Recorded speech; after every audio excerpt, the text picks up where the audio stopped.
and sit down.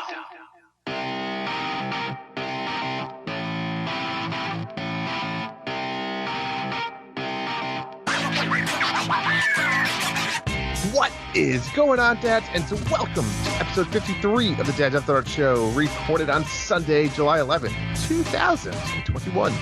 We're your hosts, Drew and John, and thank you for joining us tonight for some Nintendo. And my son isn't going to live till teenhood.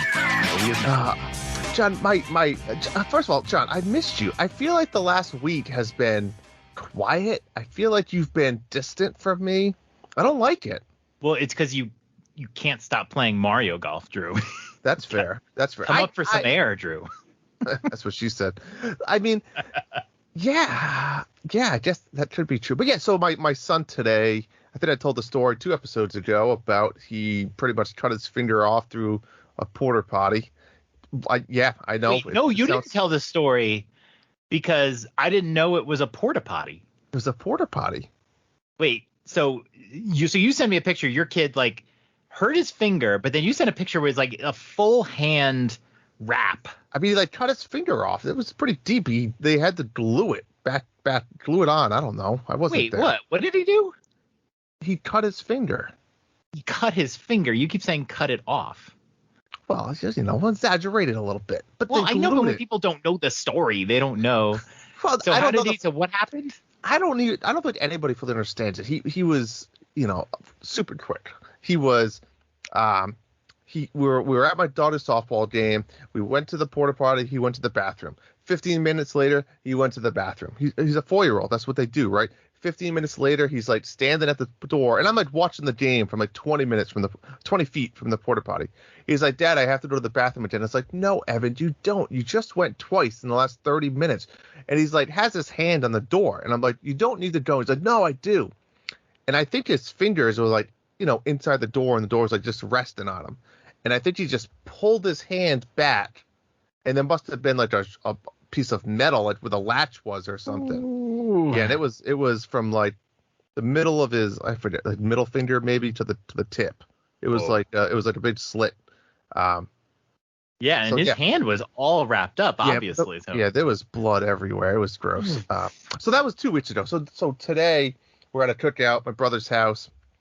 I'm just doing the cookout manly thing with a Corona in the left hand, playing beanbag toss with the right hand, and he's probably like, I don't know, 100 yards, 50 yards away from it, 150 feet. And he's driving like one of those balance bikes, that don't have the pedals, down like the driveway.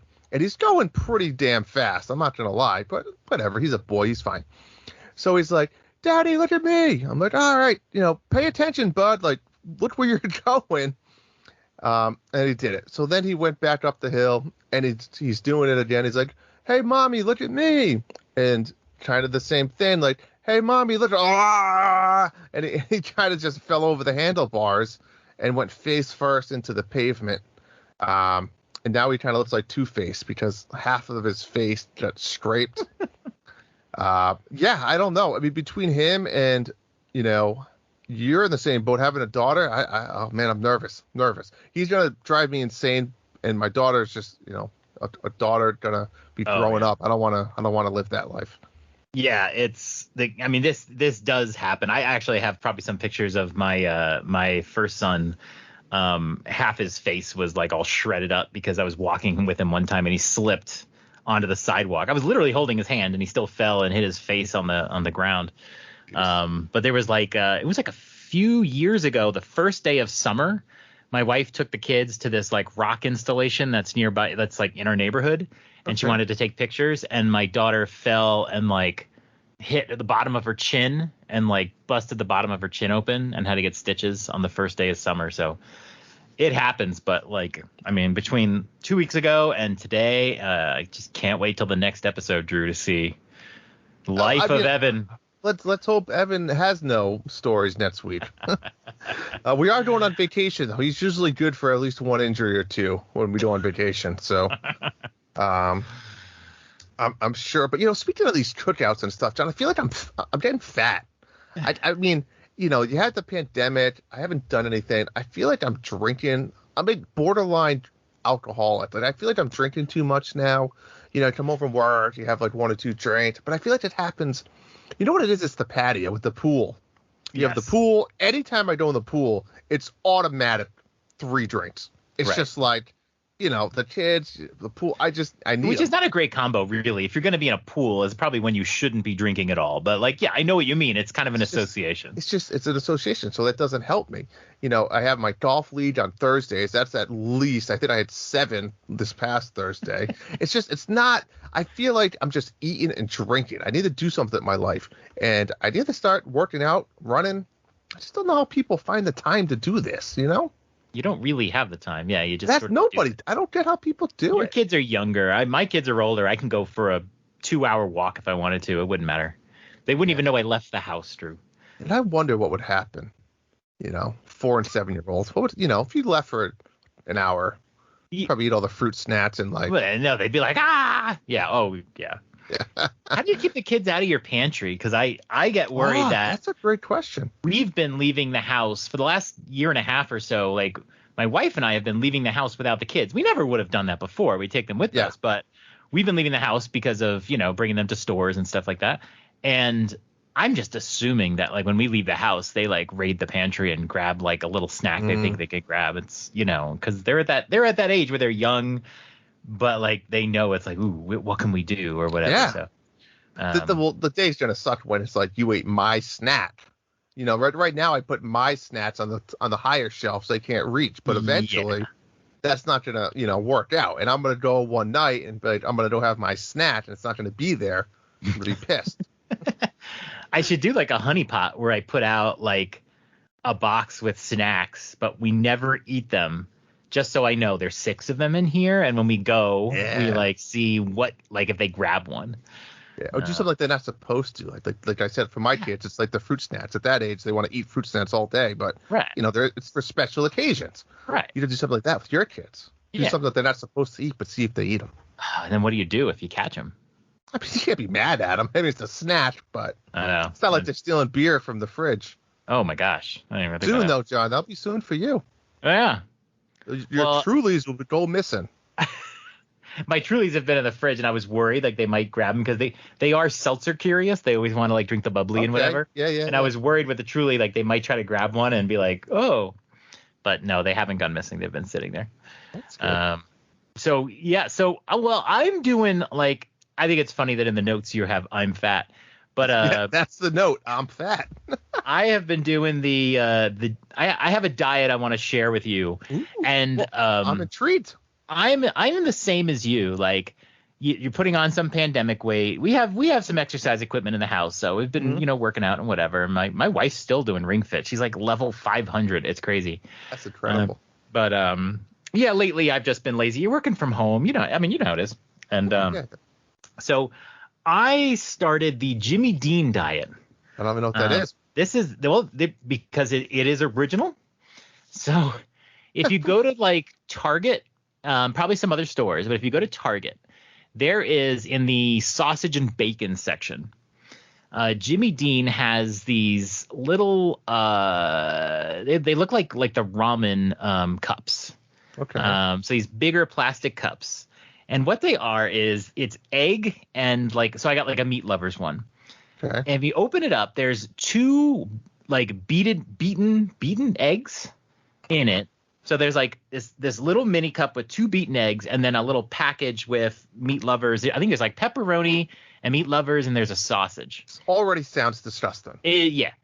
And you microwave the egg. Oh my God. And then you mix in the meat or whatever. They must have one that's just like cheese or whatever, but it's probably like cat or rat or something, but maybe. I get it. It's pretty good. Okay. You mix it in and then you microwave it for another 45 seconds, okay? And it makes this little cup that's sort of like 2/3 full, and it's just it's like an omelet in a cup. That's the best way to describe it. Is it like juicy?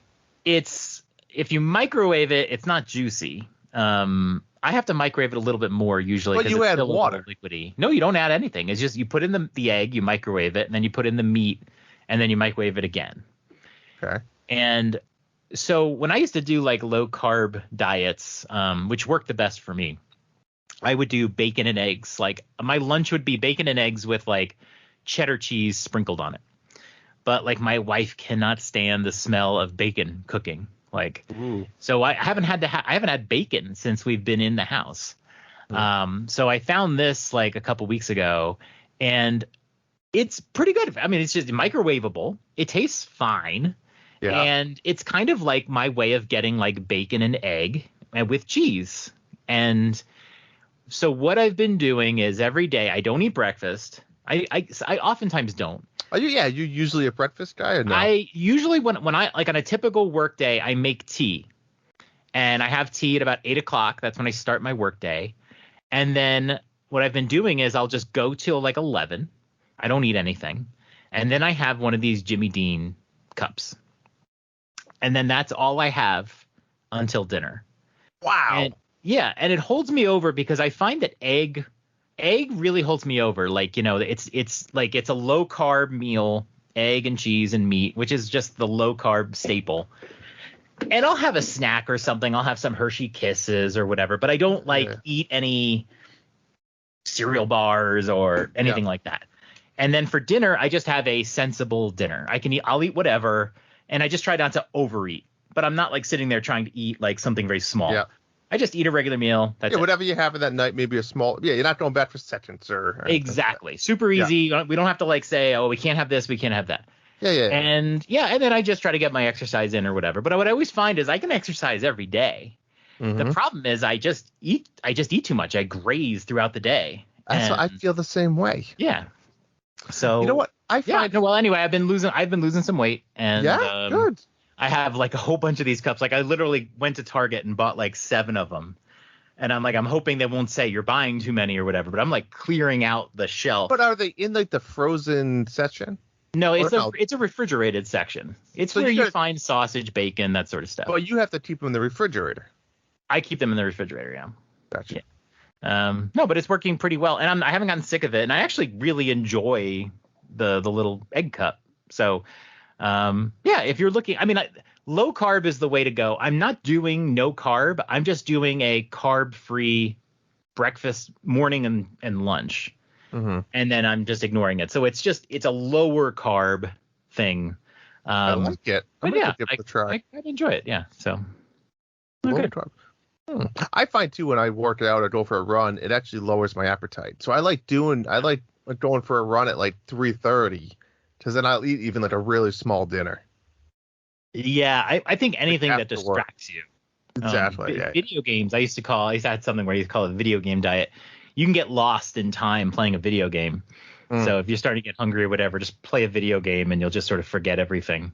And I've just played so many video games the last year and a half, and I've been watching the Met game every single night. And I don't know what I'm going to do this week at the All-Star break. There's no baseball. Speaking of Mets, you did something.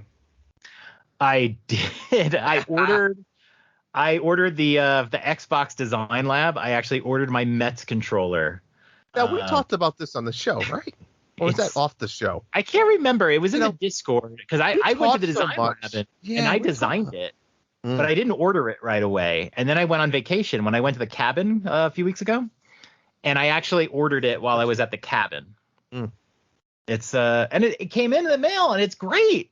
That's the pictures. It's great. It looks exactly how I expected, and the inscription is great. And the best part about it is they charge you the price of a controller. It's not like $20 more or whatever. I did pay for the inscription, but that was separate. I didn't have to. Oh, what's the inscription say? It's hashtag LFGM, which is the social media. Well, Mets fans for decades would say "Let's go Mex," and then you'd say hashtag LGM. But a couple of years ago, Pete Alonso did "Let's fucking go Mets" like at a post-game interview. And so now it's hashtag LFGM. And that cost me $10. But if I didn't get that, it's the prices of a controller that you buy in the store. It's great. So I love it. It's my new main. Nice. Totally. Yeah. And then quick announcement. We're going to have our first TikTok video this week, Drew. Well, don't worry. It won't be me naked. We have a TikTok account. If you don't know, We have a TikTok account. I think it's NDads After Dark show. What is it? NDads After Dark. Well, I just look at TikTok a lot of the time, but we were posting our like 30-second reviews on TikTok. But I stopped after a few because that's really not what TikTok is. We got a lot of looks, but no followers. But NDads After Dark. But we're gonna have a real NDads After Dark TikTok probably tomorrow. Yeah, I've never really made a TikTok video, and I was playing with it today. So keep an eye out for that if you are a TikTok user. Are you a TikTok user? You're not. I had 2 bad experiences with TikTok, and actually one okay one. I did one for the Disney guys. I created my dog Goomba went on Splash Mountain. I don't know if you've ever seen that one. And then I made another one. You know the movie Onward? Yes. So I made myself. You know how like when they dance and it's just the legs dancing. I did that. And I edited it out like my body and everything, so it looks really cool. But I played the music from Onward, and they banned the video, whatever, because of music. And I spent so long doing it. I had like the tacky pants. Yeah, I had the tacky pants, and I had the same color socks pulled up with like the dress shoes. It looked awesome. And after that happened, I said, I'm fucking done. I think I deleted it. But now I'm gonna have to bring it back. Yeah, I'll get into like these like 20 minutes of just scrolling through TikTok, and just like it can be very addicting. So we're gonna do some game, some game themed stuff. We'll have some fun with it, Drew. Sounds good. I'm gonna try. All right. I would like to know what you've been playing this week, Drew. Should we talk about it? I mean, is that a real question? But no. Sure. Let's talk about it.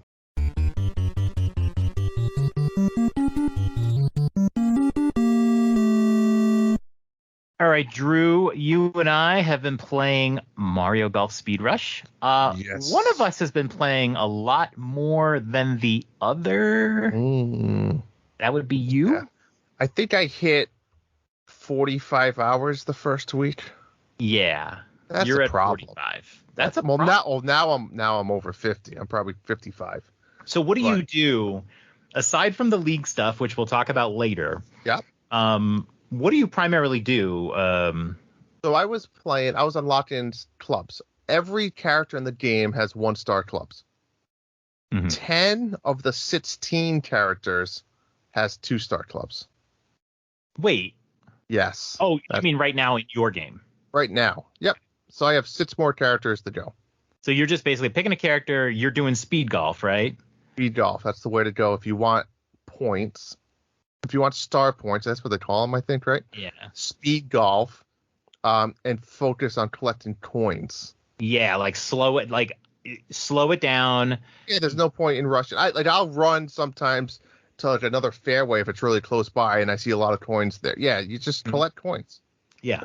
It'll take probably an hour if you go play like 18 holes speed golf and focus on collecting coins. Maybe 45 minutes.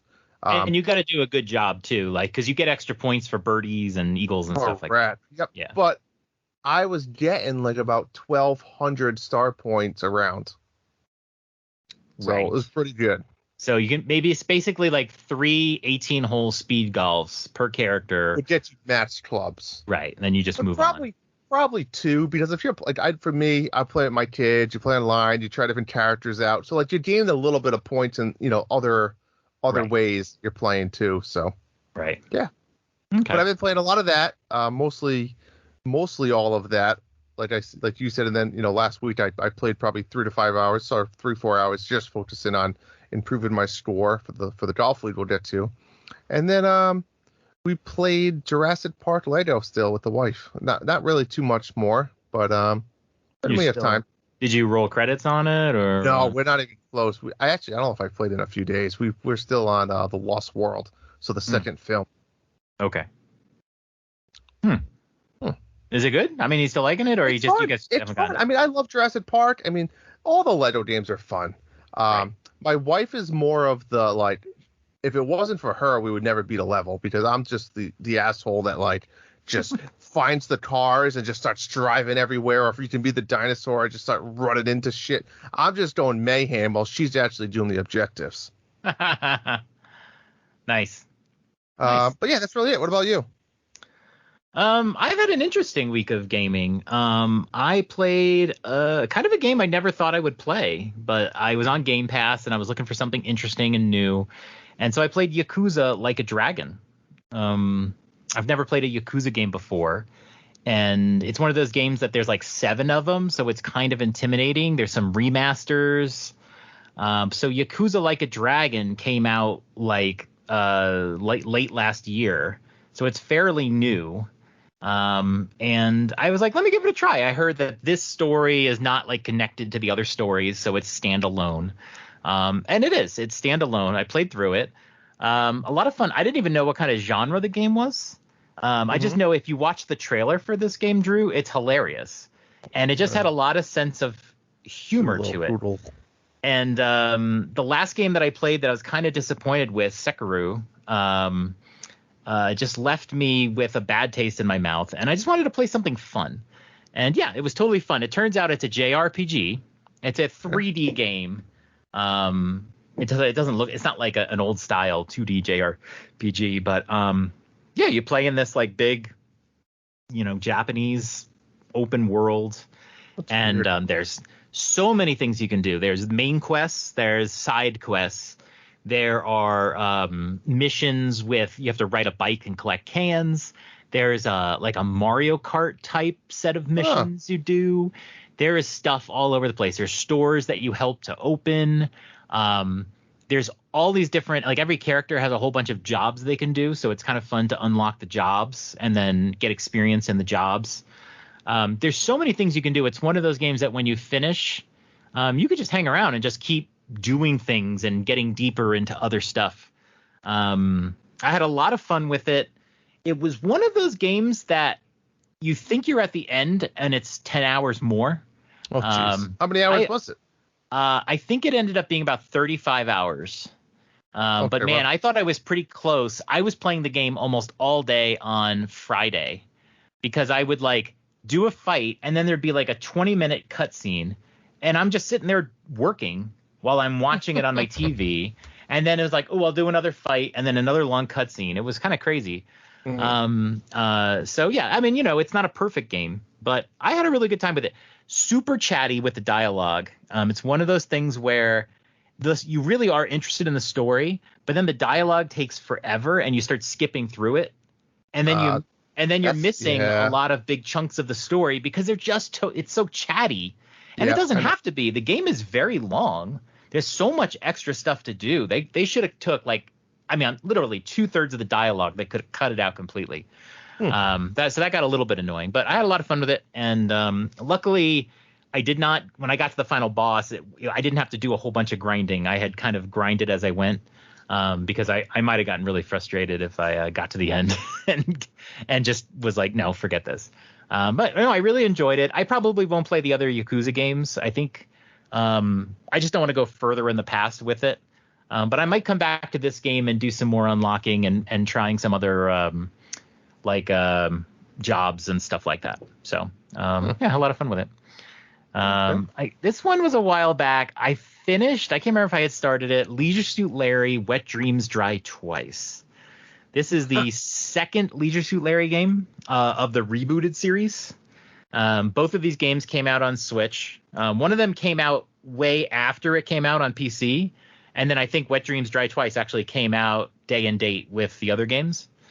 And I was gifted this game from the Nintendo dads to do a review. I have a first look of this one from a couple months ago. And I had a good time with it for the hour that I played it, but I hadn't played the first game. And since I did that first look, I actually did buy the first game and played through the first game. And I actually really enjoyed the first game. And I talked about it here.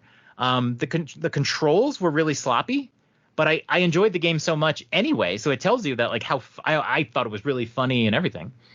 Wet Dreams Dry Twice was not nearly as good. It's the same engine, same graphics, all that jazz. They have a lot of returning characters. And the way the storyline progresses was just not, it didn't feel as classic as point and click games of the past were. It was a little more linear, and I had a lot of problems with like moon logic. You know what moon logic is in these games? No. Moon logic is when it's like there's something you needed to do, and in a million years you would never think that's what I should have done. Okay. And this game had a lot of moon logic, a lot of really annoying areas where it's like, what? Like, what? You know, you get stuck and then you have to look it up and you're like, I mean, a million years I would never have thought to do that. Yeah. Okay. So the last 6 hours of this game, 6 hours, Drew. Oh, jeez. I had a guide and I just basically quit playing the game and I was just going off the guide. What do I do next? What do I do next? I wanted to see that the way the story ended because it was a continuation of the first one. But some of the stuff, it was just like, I'm never going to figure this out. I hate this. And I just kind of played through like guide assisted for like 6 hours and finished the game off. There were some sections that were so obnoxious, and I've forgotten a lot about this game because my brain doesn't want to remember. But there is a labyrinth towards the end of this game. Love a good labyrinth. There is a labyrinth.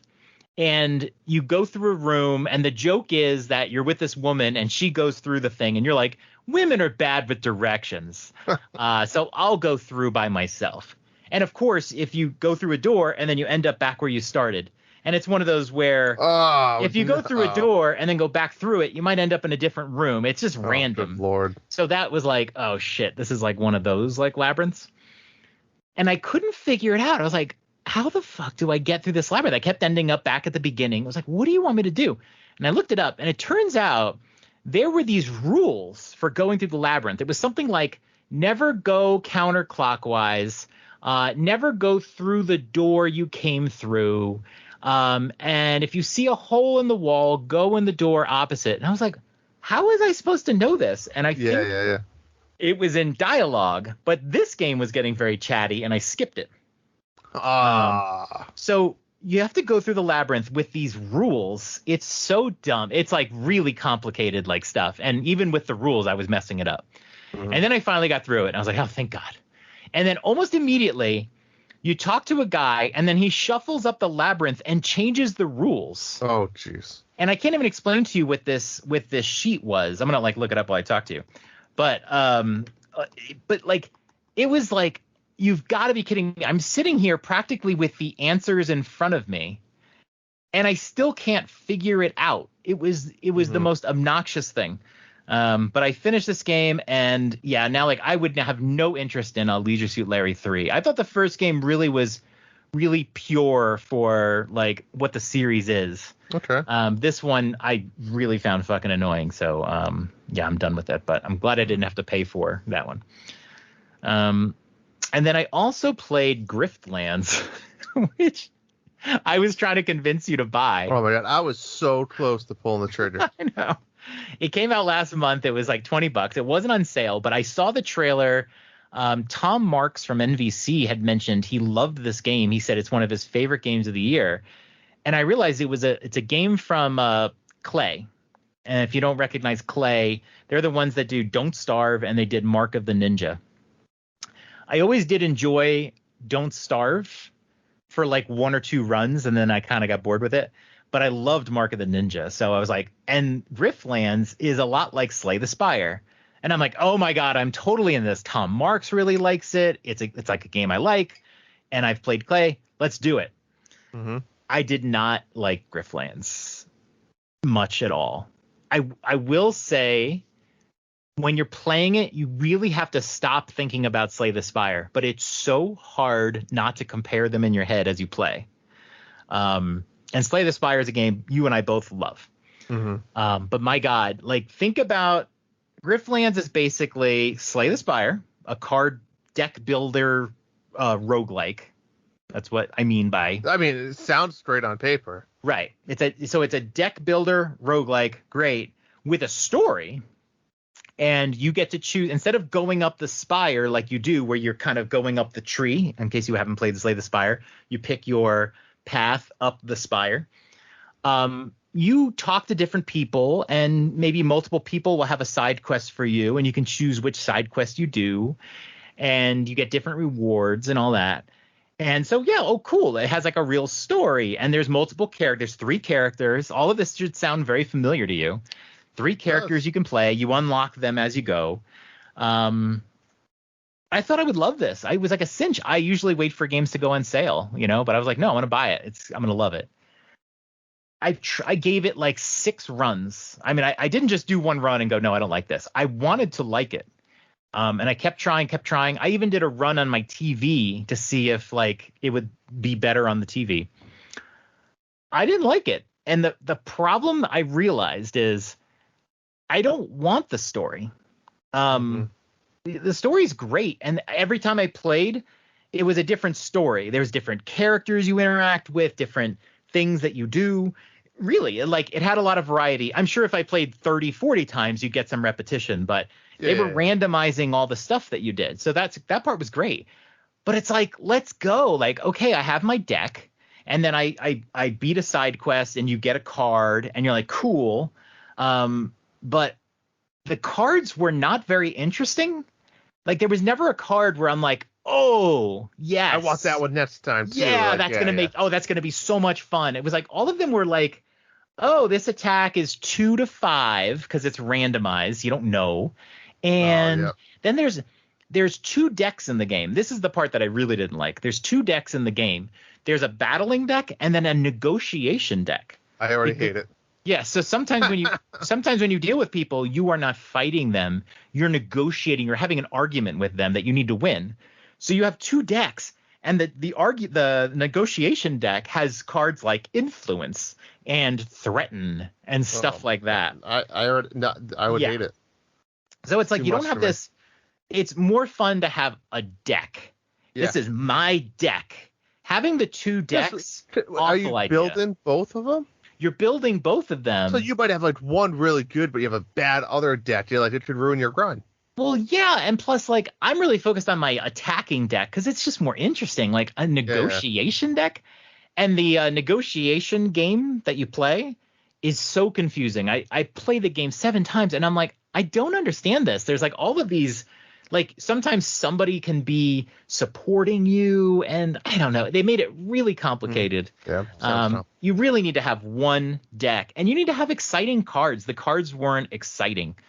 I tried, and I found that I would always get really bored while I was doing the run.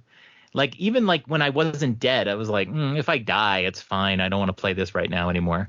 It was just boring, and so it actually inspired me to go back to Slay the Spire this week.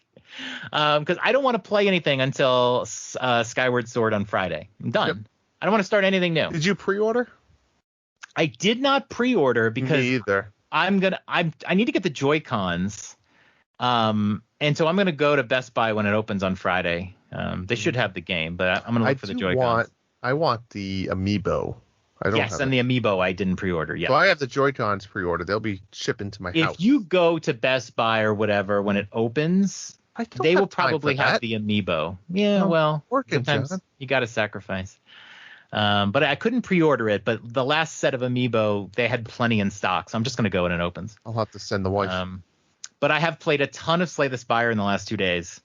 I beat Ascension level 3. And like I told you before the show, I thought I had beaten Ascension level 4, but I did not. So I'm just back on Slay the Spire. I'll probably be playing it all week. So much better than Griftlands. I like what Griftlands was going for, but Slay the Spire is such an efficient experience. You have one deck, you play, you fight, you move on. There's no story or anything, and I have a new appreciation for that sort of efficiency. So,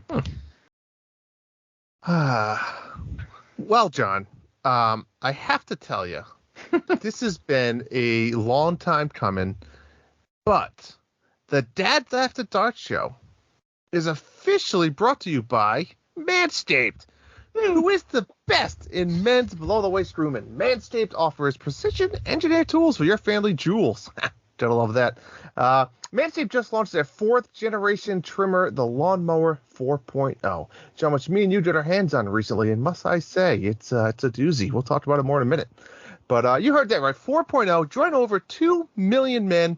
You could be that 2,000,001, maybe, worldwide who trust Manscaped.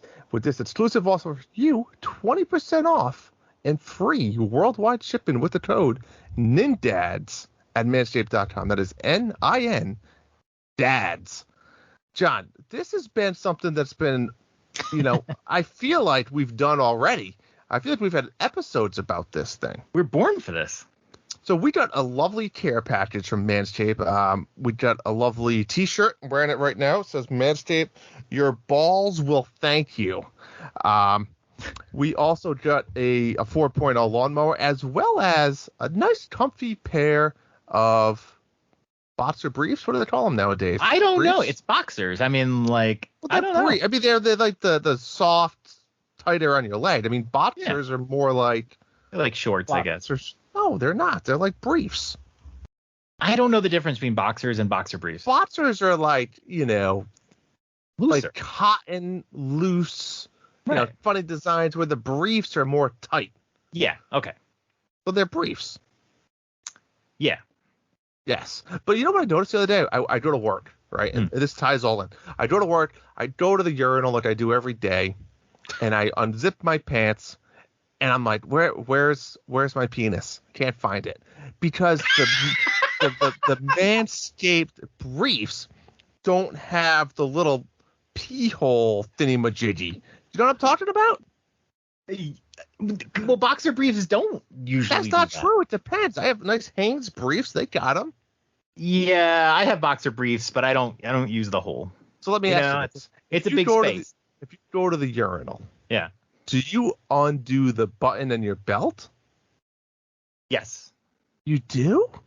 Yeah. Why? I don't. No, you know why? Because if you unzip your jeans Yeah. and then you have to like dig in there and then like go through your briefs, Yeah, it's like, that's what come on, this is like silly, right? Yeah. It's like you're like fisting you're like fisting your jeans, right? You gotta get in there deep. It's like you're working an artichoke or something like that. It's not. Speaking of Manscaped, I don't understand. You go to these public urinals, it's like somebody manscaped at the urinal. Like you see pubes there. I'm like, what are these people doing? Like, I don't understand. Maybe that's where people do it. They don't have to clean up after. You just leave a big mess for someone else to clean for you. So have you tried the 4.0 yet? I have, yeah. I've used it a couple thoughts? times. I like it. I think the first time you use it, just like with any razor, you just have to be careful. It's a learning experience. There's a certain way you're supposed to move it, and there's a guard on it, and you want to make sure that you're using the guard in a way that the blade is not facing your sensitive areas. So you have to like bring it up with the guard between the hair and the blade. But like, and I was really nervous because if you nick yourself shaving, okay, whatever. But like, I don't even want to think about like what nicking yourself down there is going to do. But it's pretty easy. I think I would also say, you got to be careful if you're going to shave a little too close. You want to hold the lawnmower so it's that there's a distance and just do multiple iterations or whatever. It really does feel like you're mowing a lawn. But don't hold it like right up to the skin because maybe you like that. I mean, I like going like I'll get the straight razor and go over after sometimes. Oh God, really? Yeah. I like it clean as a baby's bottom. Is that going to be a little itchy? Like, you throw some Gold Bond on after and you call it a day. Yeah, we had this conversation, but I don't want to be like clean shaven at all down there. So you can do whatever you want. I mean, honestly, I keep a little bit of distance, and the great part is you don't have to do it every week. No, like you're regularly shaving it like every couple months. Yeah, I like to do it almost the same as when I get a haircut. I get a haircut about once a month. That's when I'll go down there and trim it up. Yeah, that's your timing mechanism. Yeah. I think everybody will be different. I think once you do it the first time, you'll have a better idea for the next time. But I mean, it's got like a plastic. What is it? The blade is like plastic. It's a plastic blade. Yeah. So if you nick yourself, it won't hurt like a regular razor. And it works great. It works for men and women. It's called Manscaped, but I mean, might as well be Womanscaped. It's the same thing. So let your wife borrow it. I tried. That's right. It's not just a Manscaped; it's a Woman'scaped. Yeah. And she tried. Yeah. So I said it's there if you need it. Here you go, hon. Go for it. That's it. Yeah, that was fun. I'm so glad that we're now sponsored, and I love that we're sponsoring a product that we actually like. So that is very true. We will happily talk about it, whether we were sponsored or not, Drew. As proven by one of our show titles from like just a month ago. Correct. All right. What do you say we hit our top 10? Number 10. All right, John. It's here. Kind of here. The Nintendo Switch OLED model. I mean, it's here. It might not be the Switch Pro, but it's here. Let's run down the facts just really quickly for it, because you probably have heard it by now.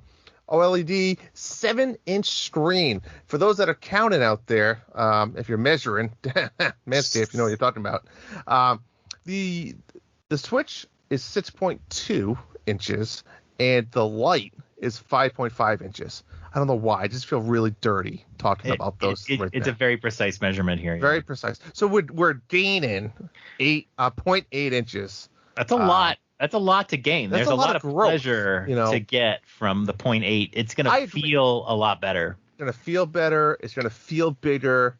Yeah, but yet it's all contained in the same size, if that makes sense. That's the best part. Yeah, it's a 7-inch screen, so it goes into the bezel. Yeah, but exactly. It's like when you're limp and then you get a little excited. It's still contained in the same package, but it grew.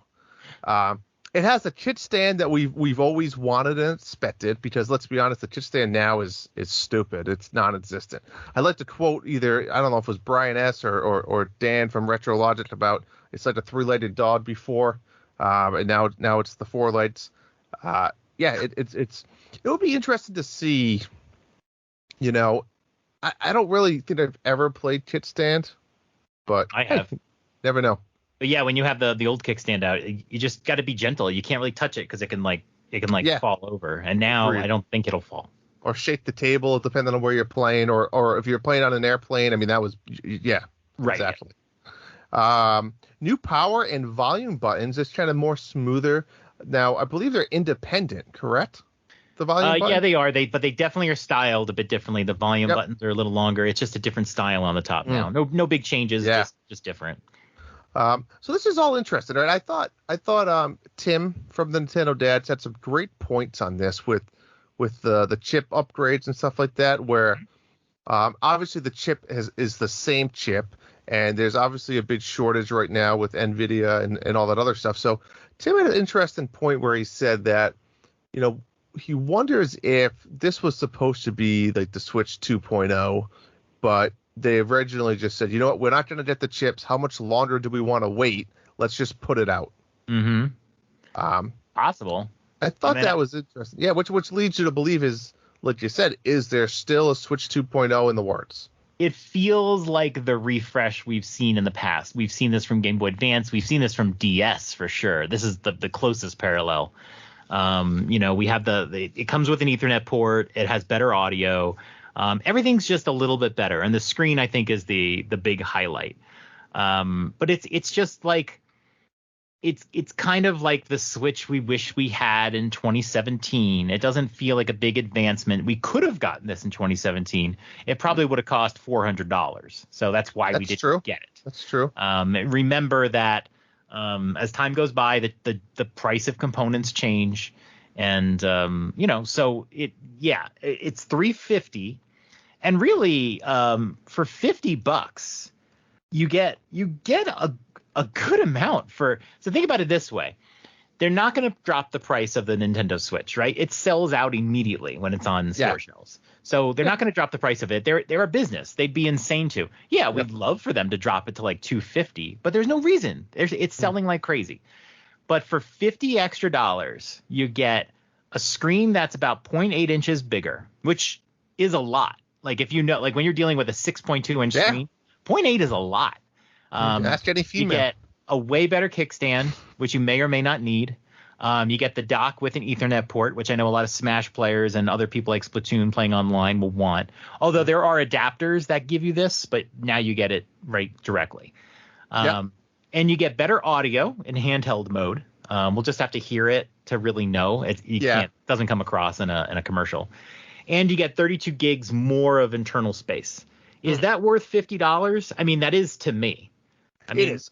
The screen alone is worth $50. I think, and again, I'm gonna piggyback off the Nintendo Dash. This is the first thing I thought. If you're an OG user like myself, I know you probably have bought over a dozen Switches since I've bought mine.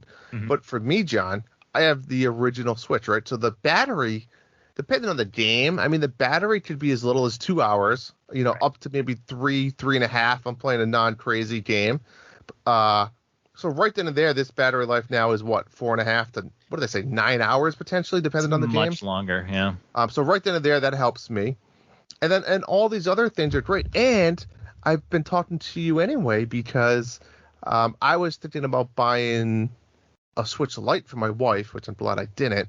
But now I'll buy this, and my kids and my wife, the other family members can have my old Switch. There you go.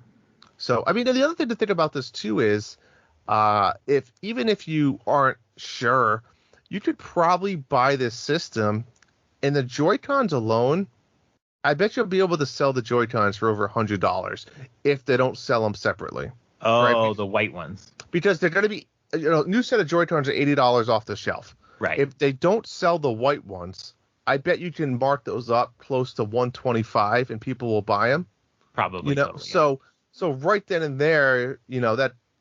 And let's say you want to trade in your other Switch, you could almost get it for an even swap. Yeah, it won't be an even swap, but the Switches have an incredible resale value. And some of those older Switches with the older firmwares can actually have really good value too. I will say though, when you get a new Switch, having a new set of Joy-Cons feels really good. I honestly wouldn't buy it if I didn't get the white. Exactly. Because dumb question, John. But are you getting it? Absolutely. Well, I'm going to try. Correct. I don't know when these things are going to be up for pre-order. That's my problem right now. But I'm going to try. If I don't get it, I'm not going to cry in my pillow. Agreed. But I'm going to try. Switch. Yeah. Can we all agree that let's just hope there's no pre-orders? I want this to go old school style. I want to go sit out at Best Buy, Yeah, let's do it. Let's go old school. No way. Yes, I don't like the battling. Like, people wait in line and they can be nice, but there's this inner hostility because everyone wants to get one. And you're like smiling at the person next to you and, hopefully they'll come out and give out numbers. But sometimes they don't. And I don't know. Hopefully the pre-orders happen. I really wish Nintendo would communicate when the pre-orders are going to happen. I mean, this is kind of silly. October 8th it comes out? Yeah. I just need a game to play that day. Well, Metroid. No. No? Oh, nope. Right. No interest. There's a lot coming out. Metroid comes out that day. Let me bring up my little calendar here because I still have all of these games I'm playing in a row that are brand new. Let's see, Skyward Sword, Great Ace Attorney Chronicles, July 27th, WarioWare, September 10th, Diablo 2 Resurrected, September 23rd. Getting close. So good on that. So maybe that one. Metroid Dread is October 8th, and then the next one's Pokemon Shining Pearl, November 19th. What did you say Diablo was? September, right? Diablo is September 23rd, so you'll probably be playing Diablo on the new Switch. So there's a lot coming out. It is. I'm excited for it. I really want it. It looks fantastic. Are you disappointed it's not a Pro and it's not a hardware upgrade? Yes, surely, of course, you're disappointed, but does Nintendo need it? I'm just looking at some games. Well, maybe not Mario Golf, but Nintendo games in general. Does it need 4K or does it need them? I don't know. It's a tough answer. Look at Breath of the Wild. Breath of the Wild looks great. Yeah. So here's my deal. I don't care about 4K. I never cared about 4K. I usually play my Switch handheld anyway. Here's what I'm a little upset about is I love the new screen. And I've always said I would buy a new Switch if it just came up with a new screen. I just want a new screen with less chrome around it. Great. Mm-hmm. And better audio. great. I usually use my headphones, but sometimes I don't have it on. I'm disappointed the hardware isn't updated because I feel like Nintendo's going to make the same mistake they did before, and they're selling now, but at what point will sales slump? And will you be ready with the new Switch? 2017 this console came out, and the performance doesn't change. And here's the weird part. The games that are suffering on the Switch aren't just the AAA games, The Witcher 3, right? That's the game I'd really love to see play smoother on a Switch. The Doom Eternals and all that. What suffers is the Zelda games. Age of Calamity looks like dog shit. It chugs in so many different areas. That stuff, like, I literally see right through that. You are different, though. You often don't see frame rate issues, but even Age of Calamity has really bad frame rate issues at times. I love the game, but oh my god, it just looks like dog shit a lot of the time. Link's Awakening had those performance issues near the water. And remember, Breath of the Wild had performance issues, especially in the forest. It's weird when the Nintendo games are having performance issues. And what's going to happen with the new Mario and Rabbids? What's going to happen with Breath of the Wild 2? It's just weird to me. Splatoon 3 is going to come out. And I mean, unless they're just going to make Splatoon 2 with some other features, you got to imagine Splatoon 3 will have some, new flourishes. It would have been nice to have better hardware for these games. And like I said, if they come out with new hardware and you say, hey, Age of Calamity and Witcher and Doom Eternal all look much better. Oh, man, what a selling point. I really hope that the Switch 2 comes out next year. I hope they don't wait 2 more years. I think now that we see this coming out in October, I don't ever see a situation where another Switch comes out before holiday 2022. I just can't see them having another. It could happen. Think about it. So even we talked about, when let's say this is 3.0, right? You had the OG Switch, you had the second one come out in the red box, right? The battery upgrade, a few other things. But that one didn't really have a price change, right? So that wasn't really in Nintendo didn't consider that as an upgrade. That was, they needed to make some internal changes, possibly to make it cheaper for them, for what, you know what I'm saying? Right.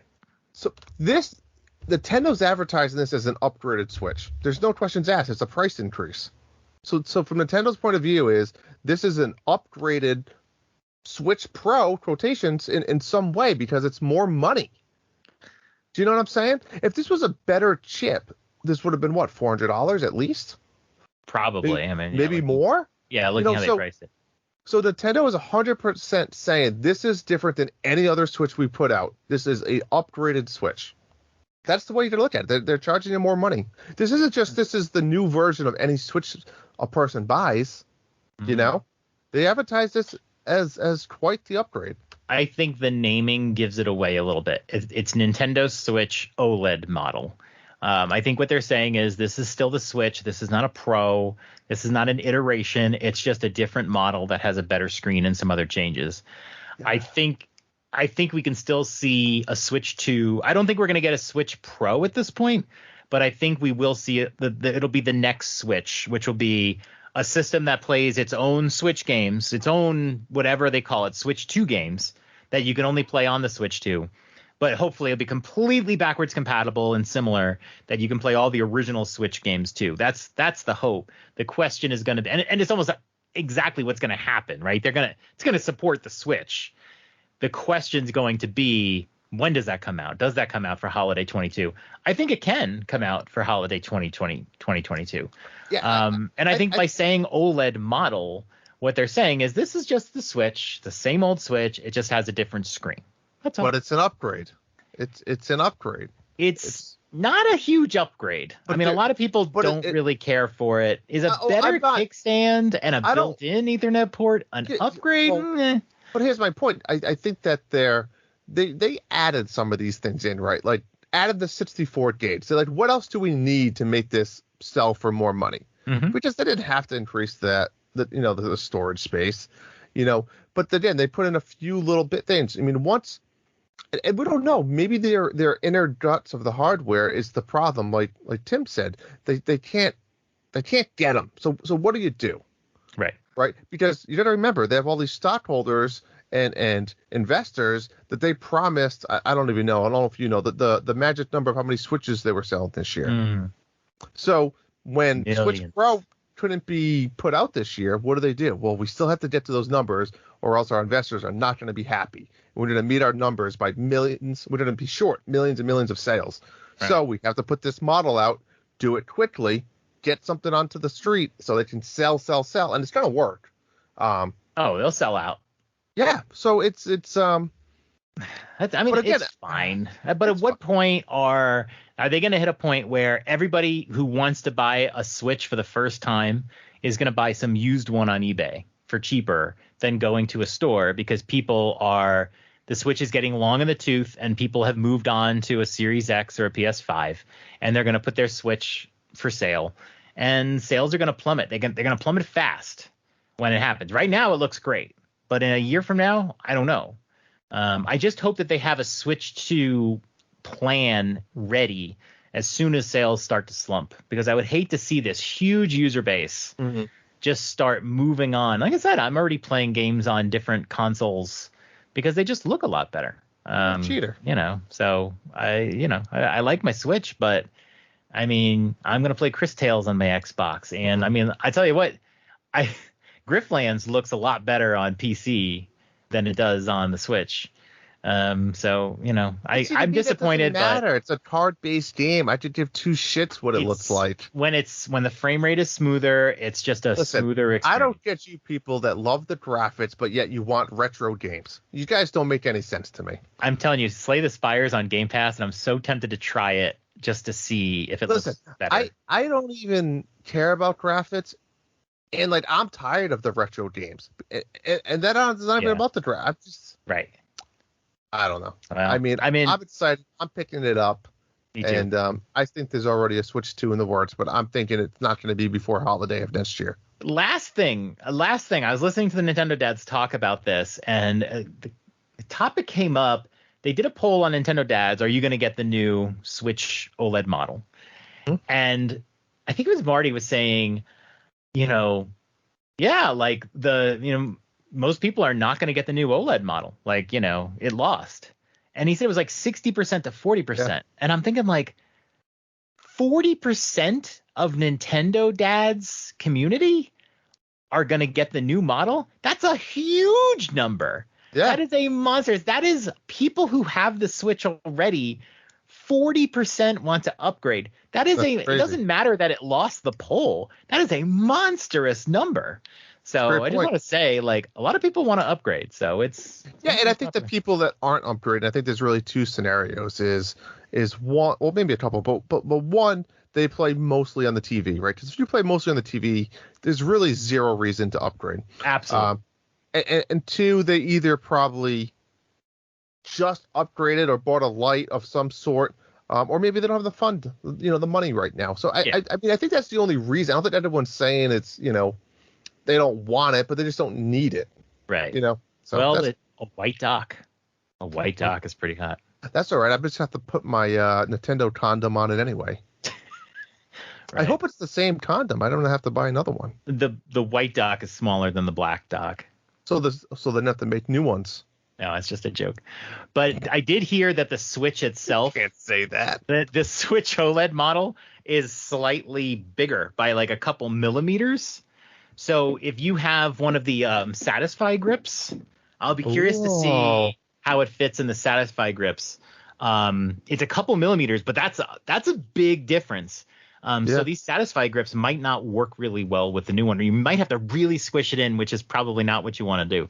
No. But we won't be able to know until they come out. So I can't play without one now. That's not good. Yeah, keep an eye for Satisfy over the next couple months to see if they release a slightly different mold. I don't want to buy another one.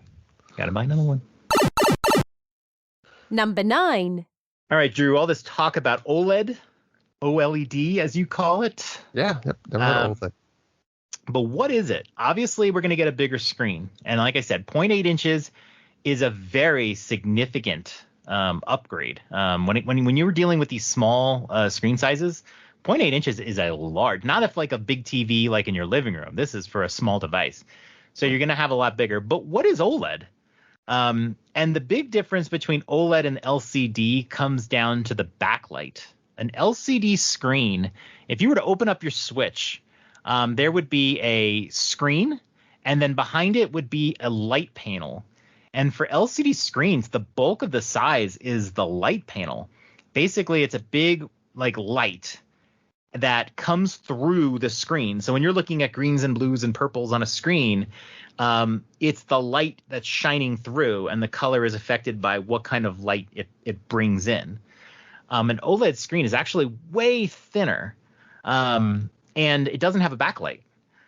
So it's funny is there's going to be more empty space in the Nintendo Switch because they can't make the Switch thinner. Yes. Because if they made the Switch thinner, the Joy-Cons wouldn't fit right. And it wouldn't fit in the docks right because it's still got to work with the old docks. So the Switch is actually going to have a little bit more empty space in it on the OLED screens. The big win you get with OLED is you're going to get true black. If you are ever playing a Switch game at night, try this. Like turn off all the lights in your room and start a game. And at some point you'll have like a black screen. The black isn't black. The black is lit up. What you're seeing is like a glow. That is the backlight.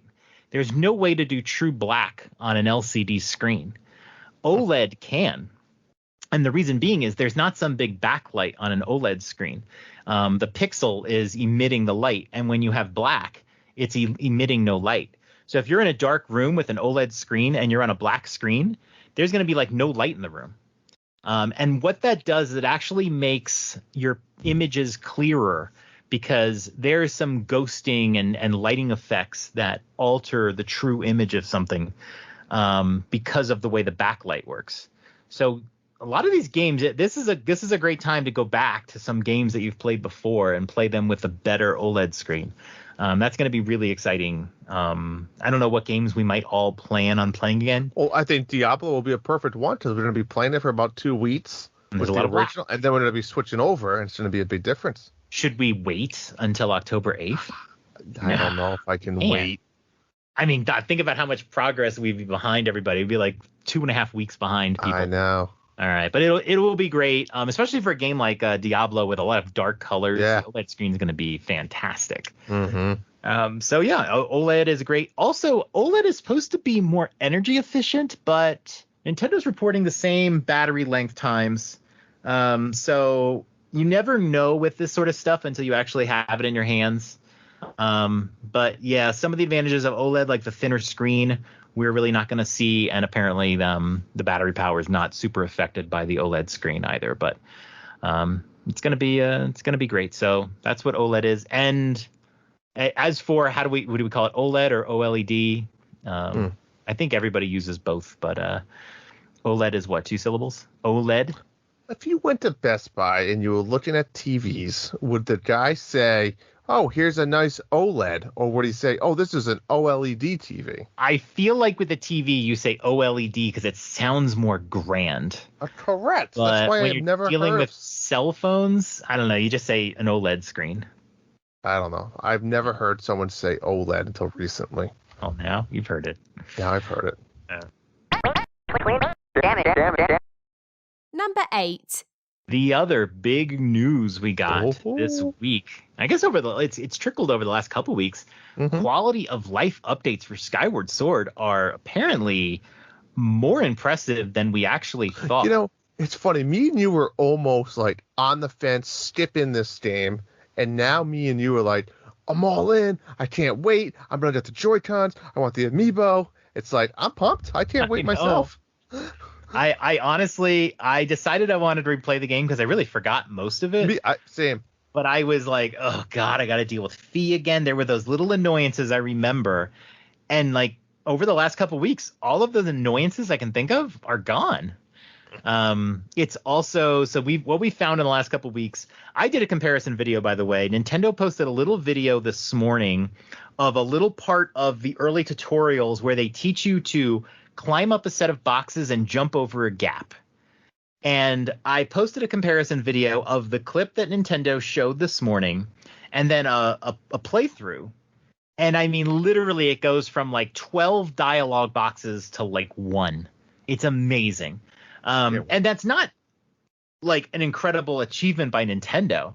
It really shows just like how horribly they did that tutorial 10 years ago. But I think we benefit from the fact that we've all played Breath of the Wild, so we all know what a stamina meter is now. We don't need to know in Skyward Sword. Yeah. But there's tons of those. A lot of the times where Fee would talk to you and tell you some information you really didn't need to know. Now it will like your sword will like glow, and then that's it. You can press a button to talk to Fee.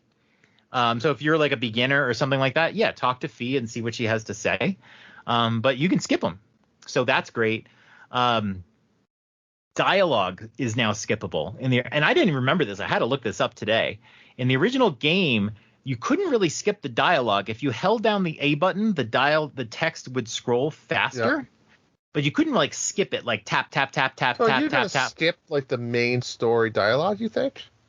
Well, it's one of those things where you tap A and it just shows all the dialogue. And then you Correct. tap A and then it shows all the dialogue. Like, Correct. I don't need to see it go across pretty slowly. I agreed. Yeah. But you're still gonna read it. Oh, I'm going to read it. Yeah, Yeah, but you're it gonna just read lets through you the get story. through it more Yeah. quickly. It's like if I gotcha. And then yeah, it's going to be 60 frames per second, which is great. I mean, it's a Wii game from 10 years ago. Yeah. But with Nintendo, a lot of the Zelda games are actually running at 30 frames a second. Mhm. So this game runs at 60 frames per second. And so, man, like all of these improvements, and it's like now I'm like, great, awesome. There's improvements with the save system, improvements with using the loft wing.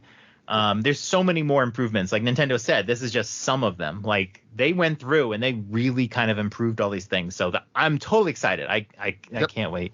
Agreed. Same. Yeah. And I'm just gonna wait all week until this is my next new game. I'm just gonna play Slay the Spire this week and then Skyward Sword Friday morning. Maybe I'll take Friday off. Well, I mean, you need to get your Mario Golf's mission in as well.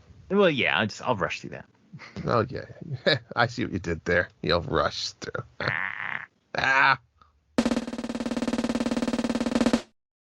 Number 7.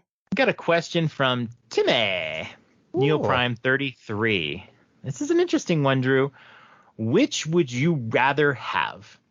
Your partner to experience unbelievable sex with you every time, but you don't remember it, or you remember everything. It's unbelievable for you every time, but your partner doesn't remember it. I So mean, basically- if you're asking me that question, it's quite easy. I'm fucking going number 2. I want to have the best sets of my life. Who cares about the partner?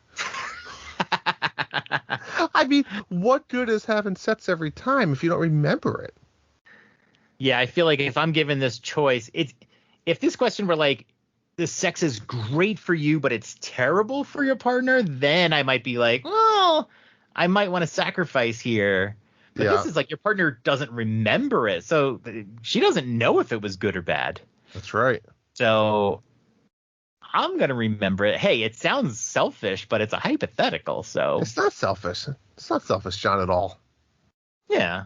I'm going that way as well. And this is forever, right? Like, is this one time your partner to experience unbelievable sex with you every time? Yeah, this is like forever. You don't get to change this. So I'm not giving this away. And when they say you don't remember it, it's like when you wake up this morning, you're just assuming you didn't even have sex last night. Yeah, I'm kind of interpreting it as versus like it was just so unmemorable because it was so bland. Or I wake up in the morning, I'm like, damn, I feel good.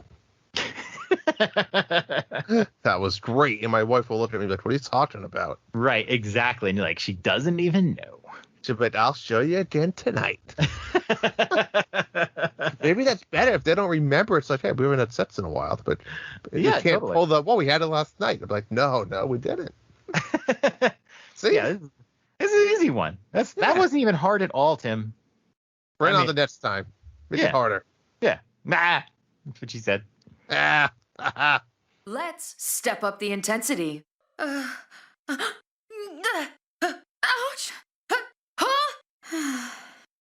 Now that was a great workout. Number 6.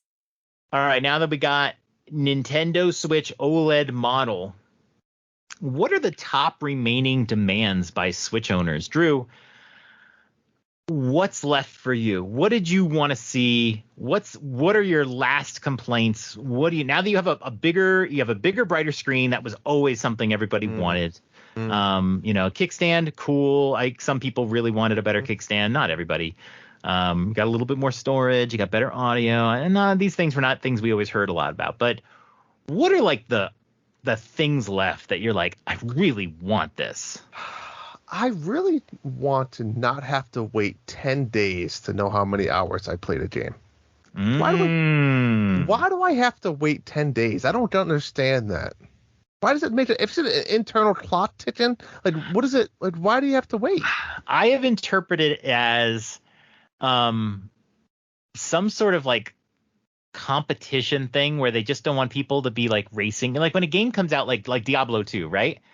When Diablo 2 comes out, I'm taking the day off work and I'm going to play Diablo a lot that day because you just want to get a big start into the game before you start getting spoilers and stuff like that. And so like maybe by like they don't want people to be like hoarding games early, or kids to just hoard games early so they can brag about their hours really quickly. They want to give everyone a chance to sort of get in there. But here's the thing. I don't know if we've talked about this, but in like 4 or 5 months ago, they added that trending section on the Switch. Oh, yeah. So you can see how many hours other people have played a game like right away, but they don't show you yours. And I find it to be a big omission. Even you asked me like, can you tell me how many hours I've played Mario Golf? And I can see that you had played 45 hours. But like, how come I can't see my own when everyone else can see mine? Do they do that because they want people to ask each other? Whoa, say that again. But you could view it, you're saying, within 10 days? No, like no. 5 days into Mario Golf, I could see how many hours you've played.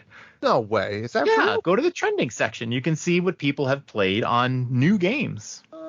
It shows you for all the games, but it'll show you the hours before the 10-day mark. And that feature hasn't always been there.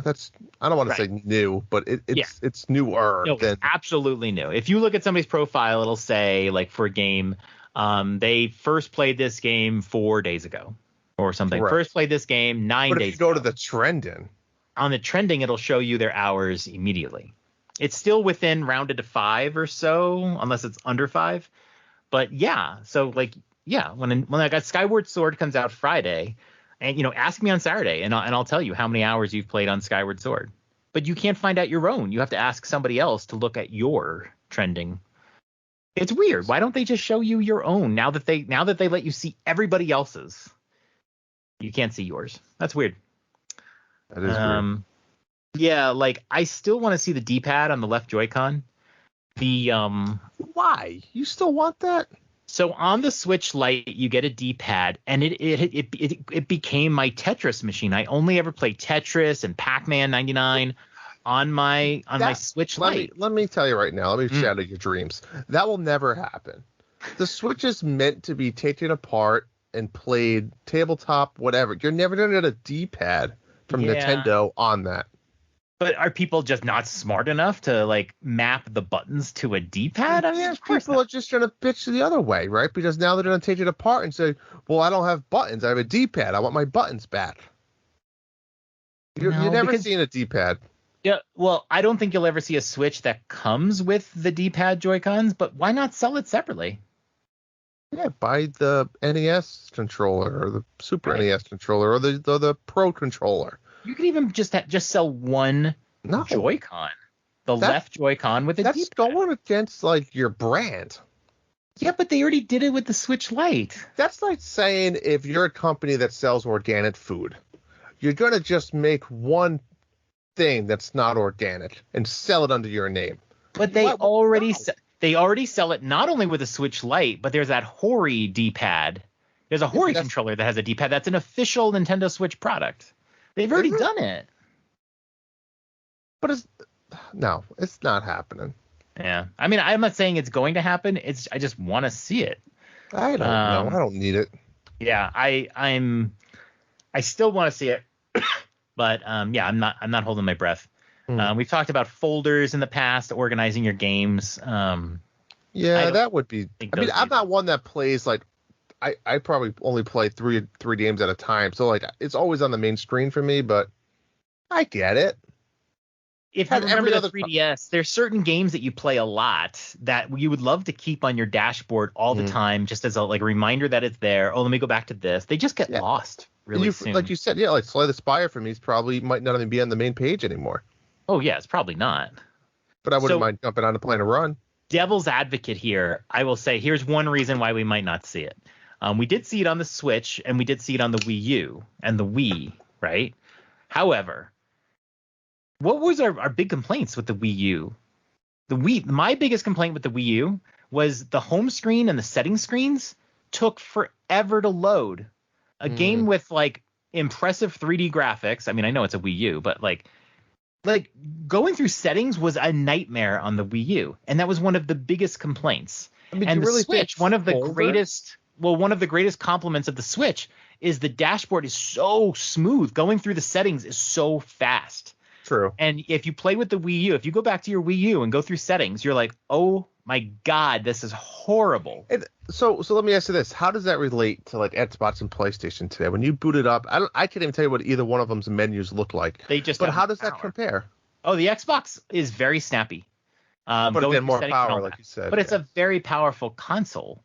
I never understood why the Wii U was slow. I think it's just the way that the game like loads the games versus loading the menu. But yeah, no, it's the Xbox menu is great. I mean, the system loads up really fast, everything's snappy, but it's a next gen system. But like, I just want some folders. I really don't even need folders. If I could just get 4 rows of icons and map them, I would be happy. Like lock them in place. That's it. Yeah, I don't think we're ever going to see it until at least the Switch 2. I think that day's done. If we're not getting it now, we're never going to get it. It's been 4 years, so we're not going to get it. It's unfortunate. I'd love to have a Jackbox folder, just something like that. But yeah, we're never getting it. And I don't think we're going to get a Switch Pro either. So right now the D-pad is my only hope. And even that is just not a good hope. And I will say the Hori D-pad like that, it doesn't charge if I remember right, or it doesn't have Bluetooth. So you have to play it in handheld mode, and I don't even think it charges in handheld mode. So it's kind of like not a real Joy-Con. So it's not even like a solution at all. Yeah, just Switch Lite is the Tetris machine, and that's it. And that's kind of why I play the Switch Lite portably. Did you play Tetris to unlock the Mario Golf? No. I had been doing all the themes as they came, but it takes like an hour and a half to kind of unlock it. And the Mario Golf one looks kind of lame anyway. None of the themes are really that exciting. But they get lazy. They put like a wallpaper that doesn't move. They do a song which doesn't fit with Tetris, and they do some sound effects. It's really low energy. The Game Boy theme was the best theme ever, and it was the first one because it was really capturing a Game Boy. The rest have all been just like cheap game promotions, and I'm sure we'll get a Skyward Sword theme and all that. It's literally takes them like a couple hours of work. It's but yeah, that's it. We're just gonna have to wait for the next Switch. Number 5. Tonight, John, I want to talk to you about nature talk with the dads. We've been talking about some nature talk throughout the Discord, right? Hambone Johnny has been catching bunnies left and right. I think recently he actually caught a possum, believe it or not. Wasn't faking? What's that? Sorry. But Nintendo, is that that's his name? Yeah. Nintendo. He seems to be having the same problem I'm currently having. I believe it's frog mating season. Oh. I'm not sure exactly where Nick lives, but it must be countrywide mating season. I think he's in Ohio. Okay. Yeah. But frogs. He posted a picture of a frog orgy. There was like 8 couples of frogs going at it, and they're making their horrific little tree frog noises, which is obnoxious and loud. And they're on the edge of the pool. They're on the edge of his pool. And that's where mine go. Oh, because they just want to be near the water? Or are they like coming in the water? Are you swimming in frog cum? You gotta shot the shit out of it. That's what I told him. He has frogs jerking it right. Yeah, I mean. Because frogs do oral with the tongues, and then Is that true?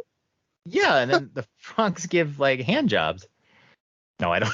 I don't know what it is. Folks, this is not accurate nature talk, but This is why we can't get to the top of the search in Apple Podcasts. hey, no one else talks about frog cum. I can guarantee you that. Yeah. But did you hear about? This is kind of out your way, in a way, or kind of. Uh-huh. But did you hear about the bear in Montana? No, I did not. So there was a woman camping, just doing her thing. I have no idea if she was with family or whatnot. The middle of the night, she was sound asleep. A grizzly bear went into her tent, ripped her out, and killed her. Ripped her out? Really? Murdered Just her? grabbed her by the legs and just kind of pulled her out and kind of murdered her. Usually bears don't kill the people. They just I scare the shit agree. out of them. He must have, smelt some, Teddy Grahams or something in there. Must have Wow. been hungry. That's the story? That's horrific. That's just, depressing. There's no happy ending there. Oh my God. I was okay. I thought it was going to be a funny story. It is not at all. Nope. What else on Nature Talk this week? I had a nice buck, a deer in my front yard yesterday. Nice. I had a falcon flying through my yard yesterday, which made me a little concerned for little Goomba. Goomba is about 22 pounds, and I feel like a falcon could take him. Wow. So gotta watch out for those big vultures. You got to fatten Goomba up. He's overweight. He should be like 18. He's like Keep 22, 23 pounds. The Jimmy Dean diet is not for Goomba. You need the opposite of feed Goomba like actual sausage, like those rolls. The rolls. Last Nature Talk with the dads is we went through the tropical storm this weekend. Mm-hmm. I'm sure you saw it. It went up the whole coast. Was it Elsa or Elsa? Was it? Okay, yeah. Elsa, yeah, like Frozen. Right? Yeah. Elsa. Hmm? No snow, just we got a lot of rain. I think we had like 2 or 3 inches of rain. My pool was overflowing. The frogs probably weren't happy about that. I had to take some water out. Yeah, that was it. That's the Nature Talk this week. You have anything to add? Any nature stories for yourself? No, we get a lot of bunnies in the backyard, and but like the neighborhood's fairly new, so we don't have squirrels because we don't have big enough trees yet. We lack in some. I'd love to see like more nature around, but no. Well, you don't want squirrels. They're annoying. No, I like having little critters and whatever around. Squirrels are not like the most exciting thing in the world. Our last house, we had a fox in our backyard one time, a black fox. Black. We had some interesting things. We definitely had squirrels all over the place. But yeah, I don't know. I wish we could get some other like animal life or whatever. But We can send you some your way if you want. I would love it. I mean, that's what the East Coast is for. Yeah. When we went to the cabin, we saw a couple of red foxes. Ooh. Yeah, it was definitely more interesting. We saw deer, and they were fairly near the cabin too. That was kind of one of the more fun parts. We'll have to go back up. That's all we really saw. But you live in Colorado. I feel like you should have a lot of wildlife around. Oh, there is, just not in my neighborhood. And since I mostly stay home these days, yeah, I haven't. Do you guys have bear out there? I mean, this should be right. Oh You're yeah, not we in your got bears, neighborhood. mountain lions. Yeah, no, we have tons of. Like, are but- you guys getting like daily news report? Like, oh, someone mauled by a mountain lion today. Not mauled. I mean, we constantly have reports of like animals on Nextdoor. We see a lot of stuff, but like I said, usually it's not like murdered by the bear. It's just like, hey, there's a bear. That's cool. And they don't usually go into the neighborhoods. Any of these big animals. They can. Every once in a But- while they'll stray. It usually ends peacefully. I mean, I hate to say that's disappointing, It's but I guess disappointing. I want to hear another bear maul story. Just hope it's not you. I mean, we had like some guy who brought 10 long guns and like suitcases of bullets into a hotel in Denver and was going to shoot up the All-Star game. But that's not a bear. That's just a piece of shit bastard. Jesus. Yeah, see, I can make it serious too there, Drew. This guy was going to do something because he got a divorce. Dude, I think I know why you got divorced. You're fucking nuts. Sounds like it. Don't shoot up my town, okay? Yeah, but no, we haven't no bear murders lately, just people murders. Glad to hear. I guess. Good.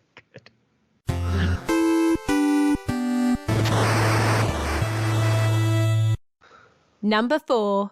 Mario Golf League update is here, folks. The league has kicked off. Week 1 just wrapped up, and man, you guys are good. 37 people were the final numbers. 36 people submitted a card. That's incredible. I'm so happy to see all you guys out there. Wait, are we going to call out Frankie P? Frankie P, you're the only one that didn't submit. I spoke with Frankie P. He had a rough week. He's gonna be bad for week 2. I talked to him. He is forgiven. But remember, every point counts. So even if you think you had a shitty round, it doesn't matter because we have these bonus drawers at the end of the season, random drawings that you could win. So you want points. There's a lot of rounds, and just if you are being competitive about it, just do better. There's so much time to get better. All I'm going to say is of all 4 Nintendo dads are in this, and Tim and Jesse are currently in the lead of all the Nintendo dads. I was surprised by Jesse. Yeah, he had a great round. I will be honest. Jesse, I expected Jesse to be like, here's a pretty bland score. I don't care. I'm going to go back to Doki Doki Literature Club or something. But he trashed me. He beat me by 3. I mean, hey, John, let's talk about this for a second. 36 people. What place did you come in? I'm 31, baby. But I'm 31. better than Ibicel. Hey, there's a lot of golf to play. Like I said, some incredible scores. If you shot 9 under par, you were in 23rd place. Yeah, what did I thought I shot like 8 under par. Yeah, so if you shot, I have you at. Yeah, because you don't have the under pars. Nope, you shot, the par was 72. You shot 66, so you shot 6 under. I shot 6 under. I figured I would be middle of the road. No. I'm at the end of the road. The middle of the road, you needed to shoot like 13 under. I know. So I will put it this way. I didn't want to dedicate a ton of time because I know I can't win, and I'm just playing this for fun. So I said for every round I'm gonna put the pressure on myself, and I'm gonna say, this is it, just like real life. There's no redos. Like, this is your round. I was gonna role play it. I did restart my round a couple times. Hole 2, hole 3, I restarted. But yeah, no, I just basically did my round, warts and all, and submitted it.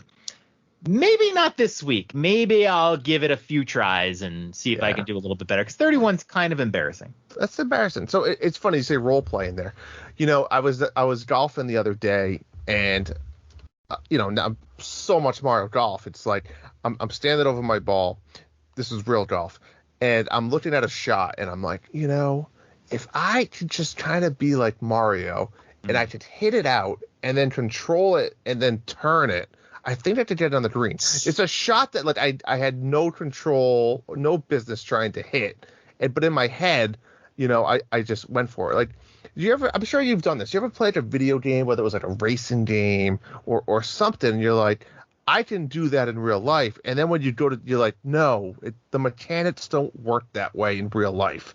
I'm sure there's tons of scenarios everyone goes through, whether it's, playing Mario Kart and then trying to drift your car. Right. Don't do it. Just don't do it. But all I'm going to say is I want to just give a shout out to the first place people who shot 21 under par, John. Near perfect. I mean, it's incredible. Those people are pretty much birdie in every hole, eagle in every almost par 5. That's what you had to do for this week's round. This is the easiest it's going to get, folks. So I will be shocked if you see any other scores for the rest of the year at 21 under. I wanted to make it easy, but I will say those people were the strategery. Yeah, remember the strategery joke with SNL? Like, George Bush said it one time, and he said strategery, and then Will Ferrell lampooned it. Yeah, strategery. There we go. Matt's Power, and the one and only Drew, myself. We all shot 21 under with a score of 51. And then there was tons of great scores after that, 52, 53, and so on. So it's interesting because we had a bunch of signups to the Dad's Discord because of the Golf League. And the two people that are tied with you, I don't recognize the names. I'm not sure if they're new. I think they are, but I haven't seen their names in any previous monthly mayhems.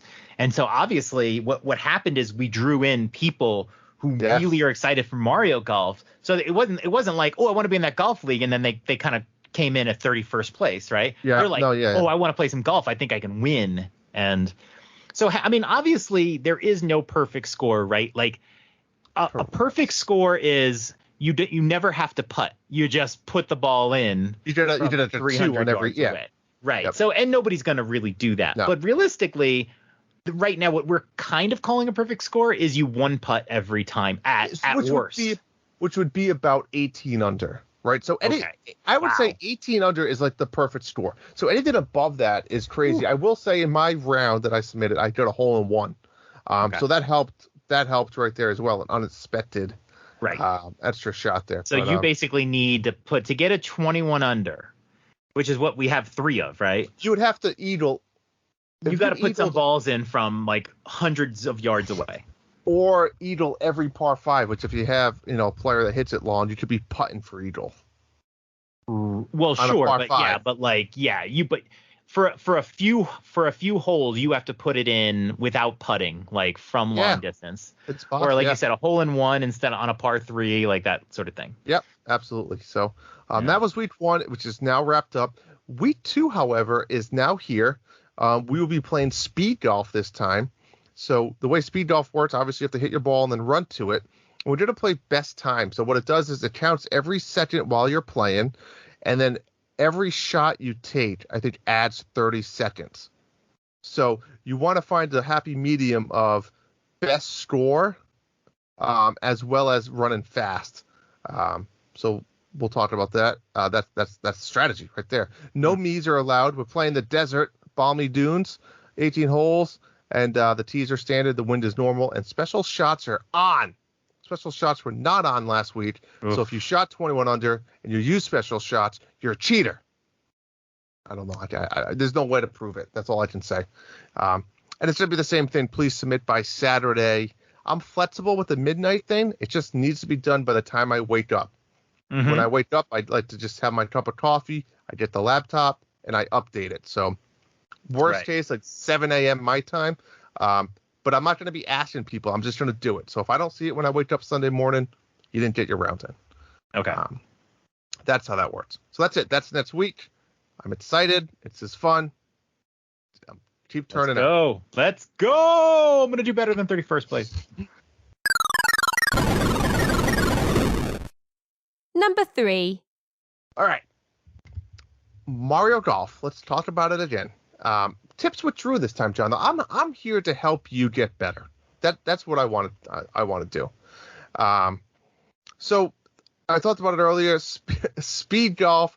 That is the way to unlock star clubs. Go play speed golf and focus on coins. I already talked about it early in the show. I don't have to talk about it. Chipping. If you are off the green and like really close, like on the fringe or the fairway, right around the green, or the sand trap.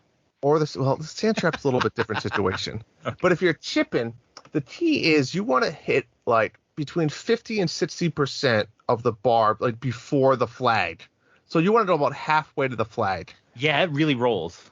It rolls a lot.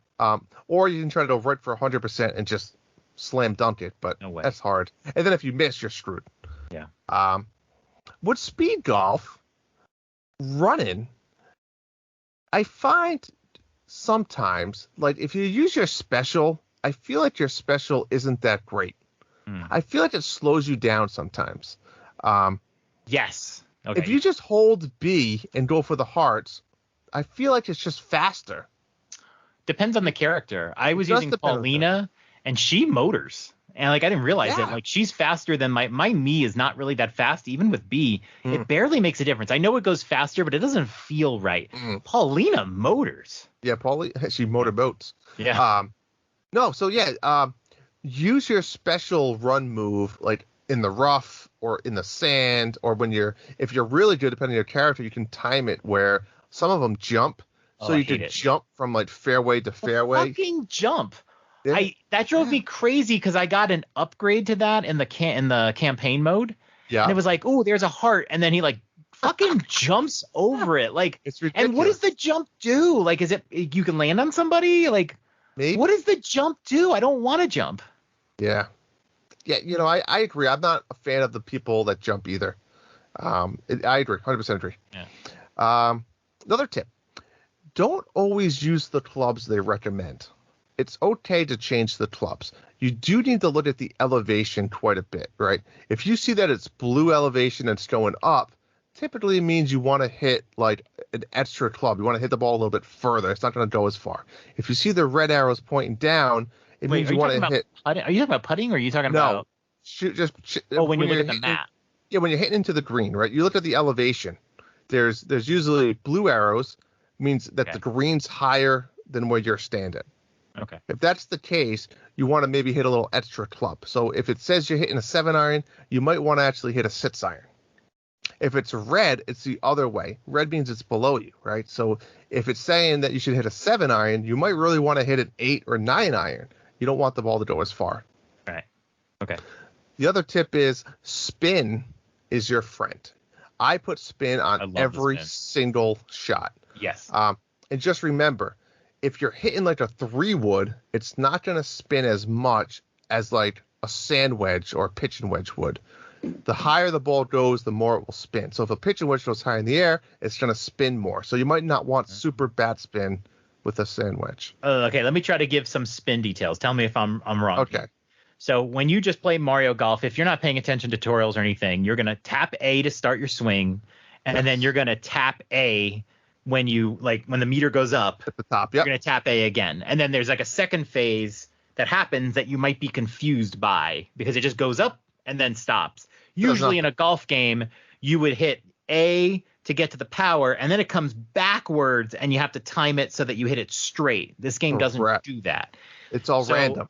If you just press A, that's just standard stuff. However, when you press A to start your swing, if you double tap A instead of just single tap A, it does more spin. Yep, top spin, which means it'll roll further. Right. Yep. So when you're driving, like whenever I drive, I mean, I always do a double tap A because I feel like 100%. I want more spin. If you press B instead of A, it'll do a little bit of backspin. Yep. And if you do BB, it does more backspin. Yep, super backspin. And so what the effective backspin when you shoot is generally like when the ball lands, you're like deadening it. Yeah, so in real golf, you're hitting down on it almost to create that backspin. Yep. Yeah. So you want to use backspin a lot when you're hitting it onto the green. I use the double B constantly. Me too. Yes. Agreed. Yeah. 100% agreed. Yep. Yeah, and then so the reason they do that is how this Mario Golf did it very differently than the other ones, where like John said, when you go up your first meter, you decide on your spin. And then you said, like, you question, well, what the hell is it the second time it goes up? Because you can't really control anything. It's kind of random, right? Whether it's going to go left or right a little bit. So the second one is when if you want to control curving your ball in the air. And that you're going to use the left joystick. You can curve it left, right, or if you hold up, it's going to hit it higher. So if you're in a bunker with a big lip in front of it, you can hold up and it should kind of hit it higher. If you have like some of the Bowser's courses where you need to hit it like under the gate, you want to hold down on that second one and it's going to keep the ball lower. So that's what that's for. They just kind of changed it a little bit and control that way, which I don't know how I feel about it. I feel like the second meter is almost a waste of time. You don't really do much besides that. But yeah, and then when you see on the character selection screen, control, that has a big part in that where you either have like one big meter or 4 individual meters. And then you can control where it turns even more. So the last thing I'm going to say for a tip is Yoshi. Yoshi is, as what you would refer in the gaming world, overpowered. He hits the ball quite far, and he's the fastest player in the game. That's a tip for speed golf, folks. And he has really good spin and control. So he's just by far an overpowered character. If you don't have Yoshi's gold clubs, go unlock them. Simple as that. But yeah, that's my tips for the week, John. Very good. I'm glad that you gave me your tip multiple times there, and now you got me tempted to try to unlock. I have Paulina, and I've maxed out her clubs, but now I'm wondering if I should just grab Yoshi just as like a ringer. Yeah, Yoshi's one of the best. Yoshi's also the best in battle golf. He has the best power-ups, where he turns other players' golf balls into eggs, and it's nearly impossible to hit any golf shot. So when you're on the green, right? Isn't it like just the green? You can't really putt. Correct. So he's just by far everything about him is overpowered. I mean, he has the best special, everything. Yoshi. God damn it, Yoshi. I know. He's still mad from all the times you dropped him in a pit in Super Mario World.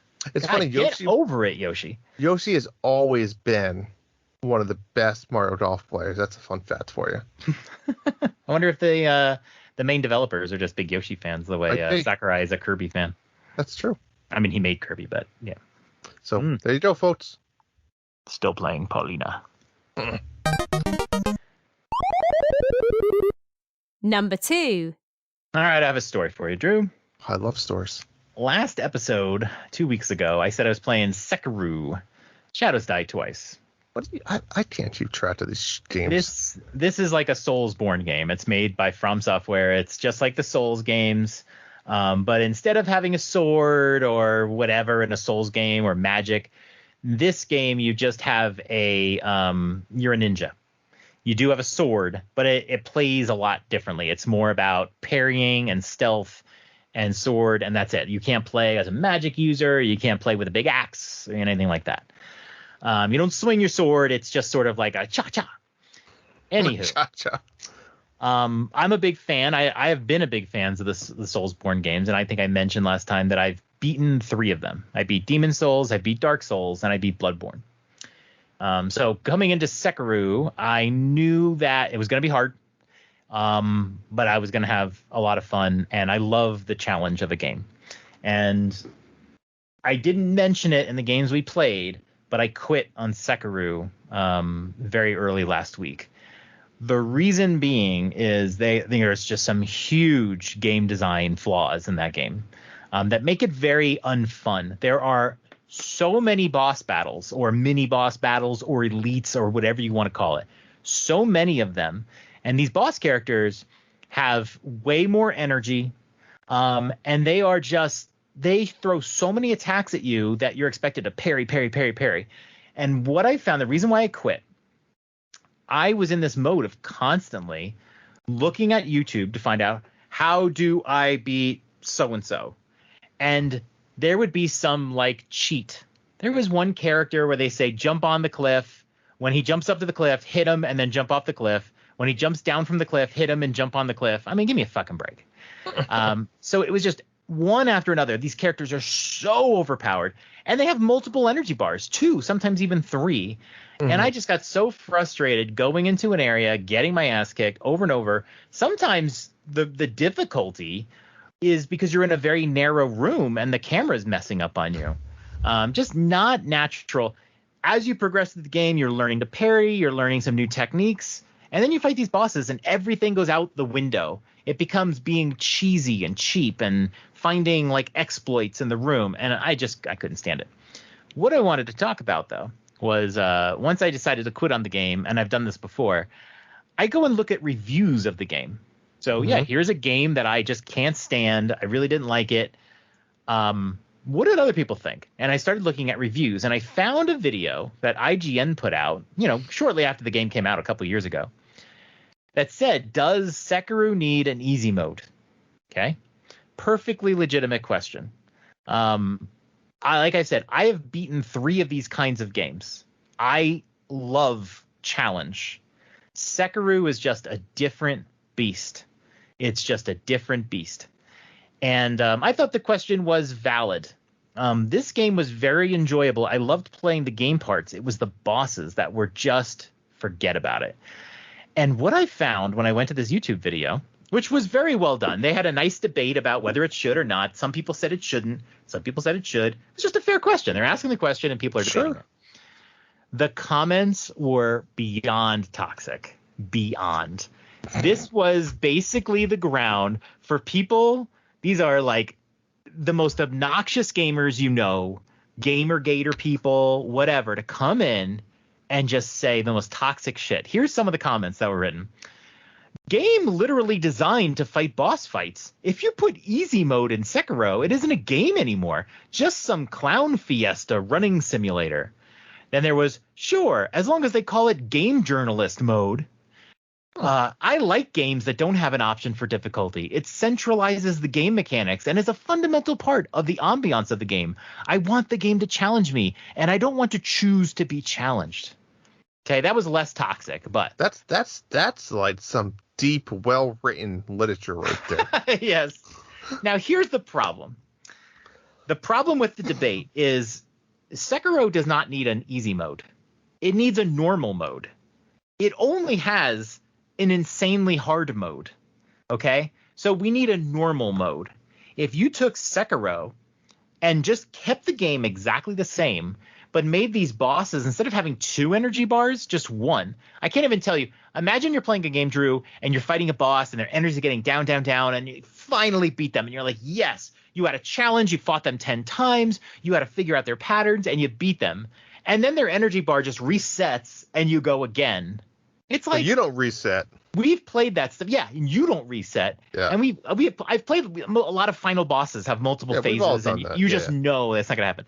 But it's so frustrating when you're fighting a guy and you're parry, parry, parry, dodge, dodge, and then you do 1 hit on him, and then you don't try to hit him again, because if you try to hit him again, they're going to block it and hit you. And then you go parry, parry, dodge, dodge, and then you beat the meter, and then you have to do it again. It's like, look, it's challenging enough. I had to fight the guy a dozen times, and I finally beat one of his meters. And then you just make a second meter. If they just took this game and just made every boss have 1 meter, that could be your normal mode. That's all you have to do. Mm-hmm. It gets a little toxic when people start saying, no, you can't make it easy. You are forgetting about groups of people.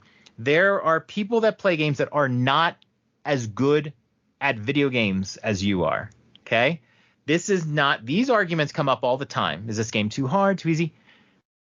It's not about you, okay? I love challenging games. I love challenge. I love hard games. This game is just different. I don't want an easy mode. I just want a fair mode. Give me a challenge. But I saw a comment where somebody said they played this game for 4 months before they could beat it. That's great. That's great. You think this game was fun because you played 4 months of it before you finally beat it. I don't have that kind of time, dude. Yeah, no. Okay? Like, seriously. And we have the same problem in Hollow Knight. Hollow Knight is a really fun game. And then you fight the bosses, and they're these huge sponges that shoot out a million projectiles. So here's what I'm saying is, it's not about you. When I say a game needs to just give me a normal mode, you don't have to tell me how great you are at games. Fuck off. Yeah, that's I don't great. Care. You could be, I don't know how much time you have in a day to play the same boss 100 times. And let me tell you this, most of these people, if not all of these people, have probably looked up YouTube videos about how to beat a certain boss. So they're going to sit there and say, no, you've got to learn and you got to keep playing until you do it and it's satisfying. Yeah, fuck off. You guys looked up how to beat these bosses. I guarantee you looked it up and then you just copied it. I got past at least 6 of these bosses looking up a strategy, and there was always some cheesy shit that you had to do. And you're like, if you just do this, there was one guy where they're like, get this certain attack and then just keep using it. Like you just keep pressing the button over and over and over and over and over again, and you'll beat them. Remember the end of Zelda 2 when you fight Shadow Link? Right? Yes. Super hard. Nobody can beat Shadow Link. But how do you beat Shadow Link? Do you remember? No. You go to the left corner, you duck, and you just keep pressing the sword button. You don't even have to look at the screen. You just duck and just keep hitting the sword button, and you'll win because it breaks the game logic. That is how you beat most of the bosses in Sekiro. They're way overpowered. Literally, 1-hit kills. Oh, 1-hit kills. How is it fun? In a game where you're supposed to be parrying and being strategic, you ever play a game when you have to parry the sword at the right moment? You have to time it and parry. Yeah. But if you mess up one time, if your timing is just off on like a 6-hit combo, you might be dead from 1 hit. Give me a break. That's not fun. So that's yeah. Sekiro. So should games have an easy mode? That's my question for you, Drew. Well, I'm going to give you one example that jumps out at me where there's an easy mode incorporated, and they did it perfectly. Mhm. And of course, it's Nintendo. And it's a game that we've all played recently. What's the Mario? Was it World? Whatever the hell. What's it called? Oh, Mario 3D World. Mario 3D World. Because my kids played that game, and my kids aren't trying to beat some of these levels. But correct me if I'm wrong. Wasn't it that one that introduced like the maybe it wasn't that one. Maybe it was a different one. You might be that has like the Mario 3D. Was it, yeah. Which one was it? Mario. Super what was the Mario other one that they Brothers remade? U. Yeah, Super Mario Brothers U. Where they introduced like the silver Mario in the Tanuki suit, remember? And he couldn't die. Yes. Yeah, wasn't that? Yeah. It was like the Luigi U one or whatever too, I think.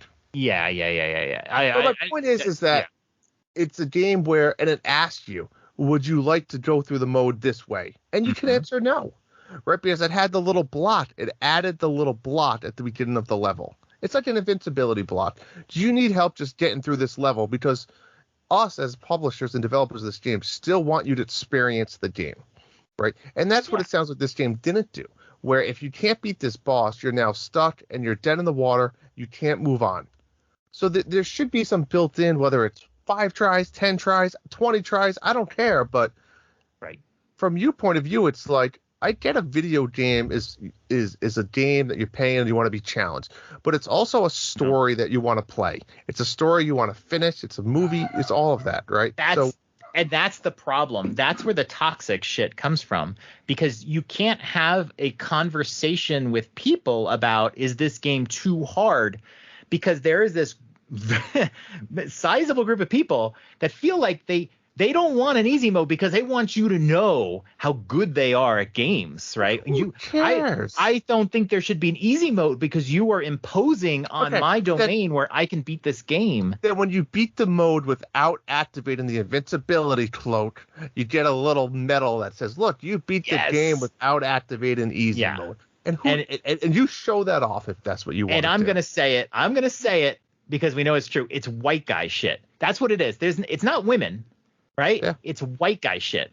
It's I have to be against this because you're taking something from me. If you play this game on easy mode and beat it, well, now I'm not special anymore. Right? Yeah. So I want to feel special. I beat Sekiro because I was looking through YouTube videos for 4 months and I feel special. And I don't want you to take that away from me with an easy mode.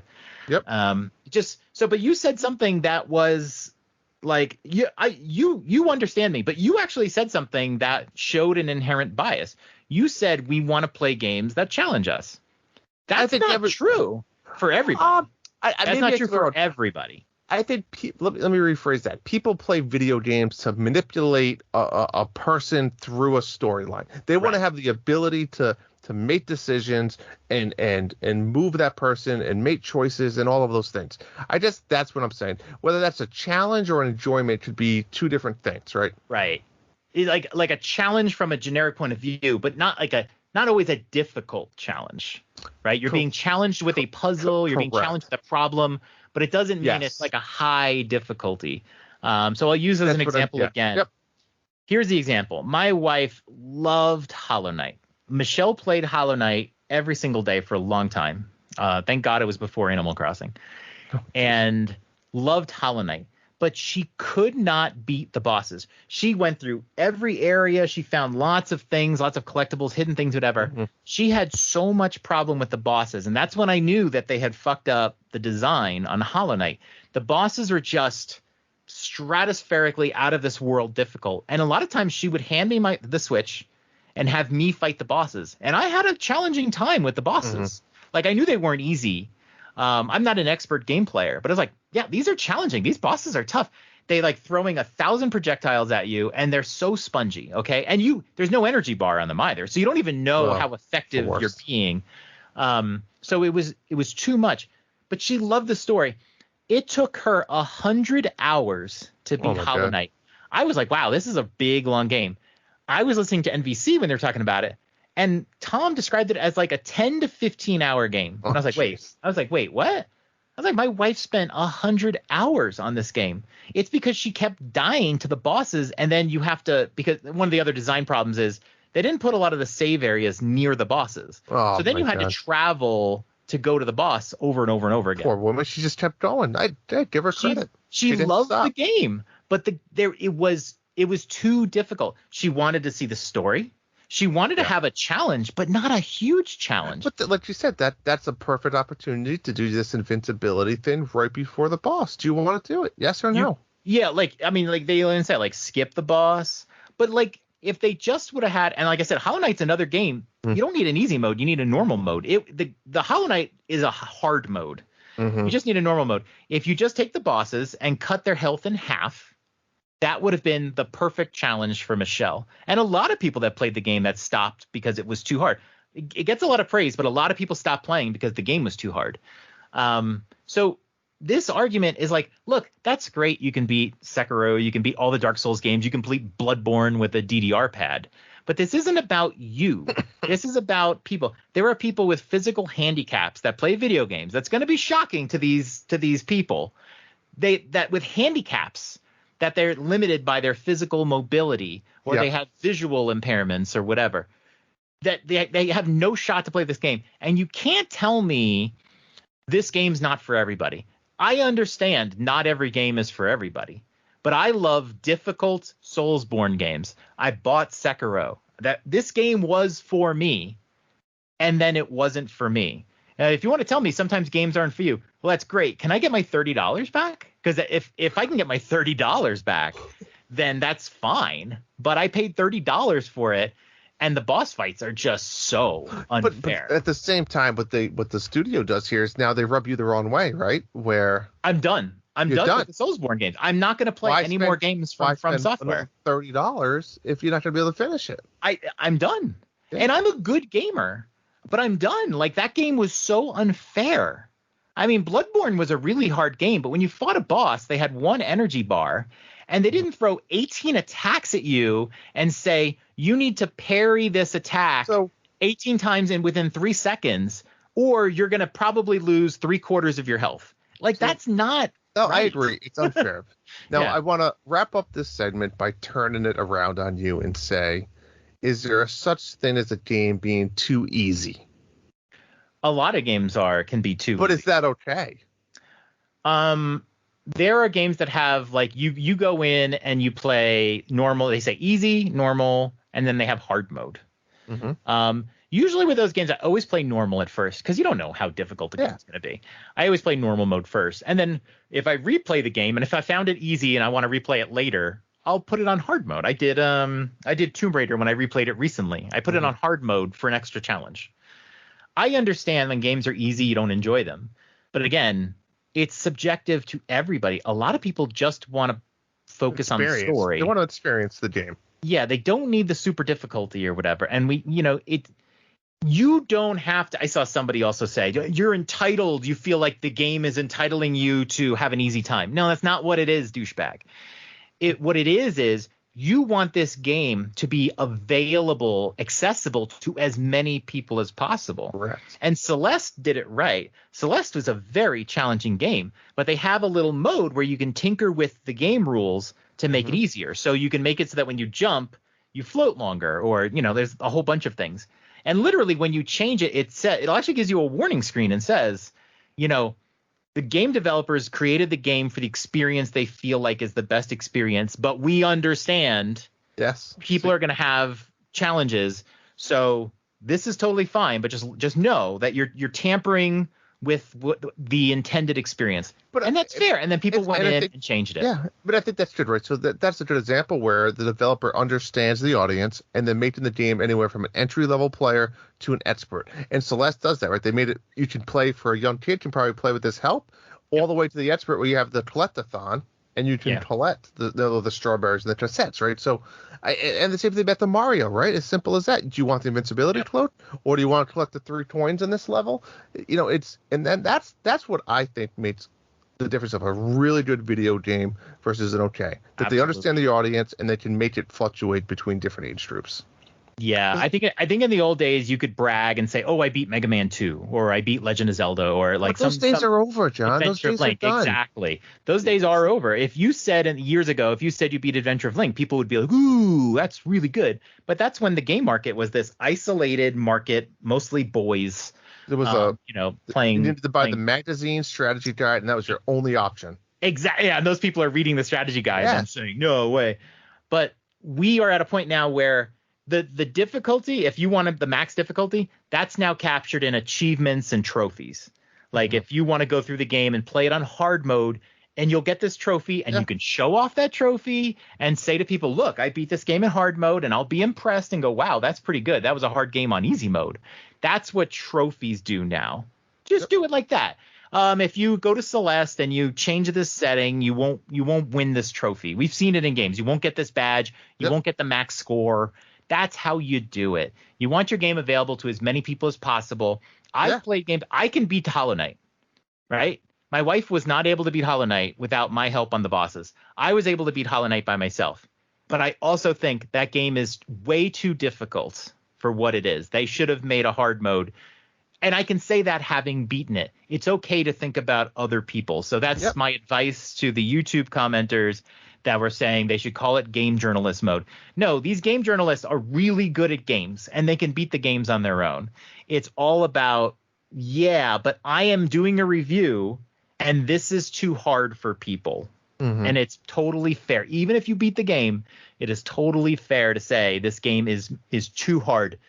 It's too hard. You go through like these guys really quickly, and then the boss just keeps you held up for 3 hours. Like that's not pacing. Not that's not how you do it. So, I think all games should have an ability, an easy mode, a normal mode, a hard mode, whatever it is. But you should try to make games available to everybody. That's how Nintendo does it.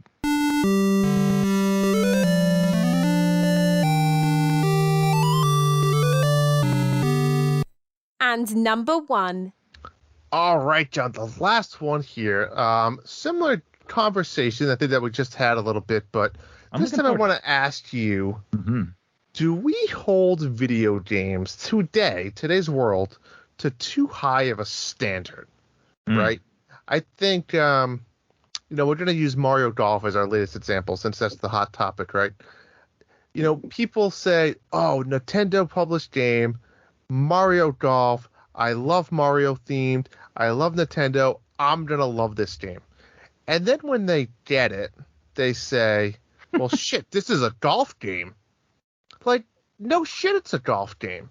And then people can bash it, right? And they say, the story mode sucks. And how come they didn't do this, right? So I think the standard is in general, right? And I think that's just an example. Another big example I want to use now is, voice acting. Oh, well, the game didn't have voice acting, or these games didn't have rendered 4K cutscenes, outside of Nintendo. But, so I think in general, what is the standard for a video game today, right? And what are people holding them to? Are the standards just too high nowadays? Can we just have a short game and enjoy it? We're guilty of it to an extent. We all are. We're in a social media world. Everybody has a podcast. Everybody streams. We all want to have our opinion, and very naturally, we all gravitate towards what is an opinion I can give that's different than everybody else. Mm-hmm. If a really good game comes out, I don't want to say Breath of the Wild is good, right? So you'll get the people that say, I find Breath of the Wild's world empty.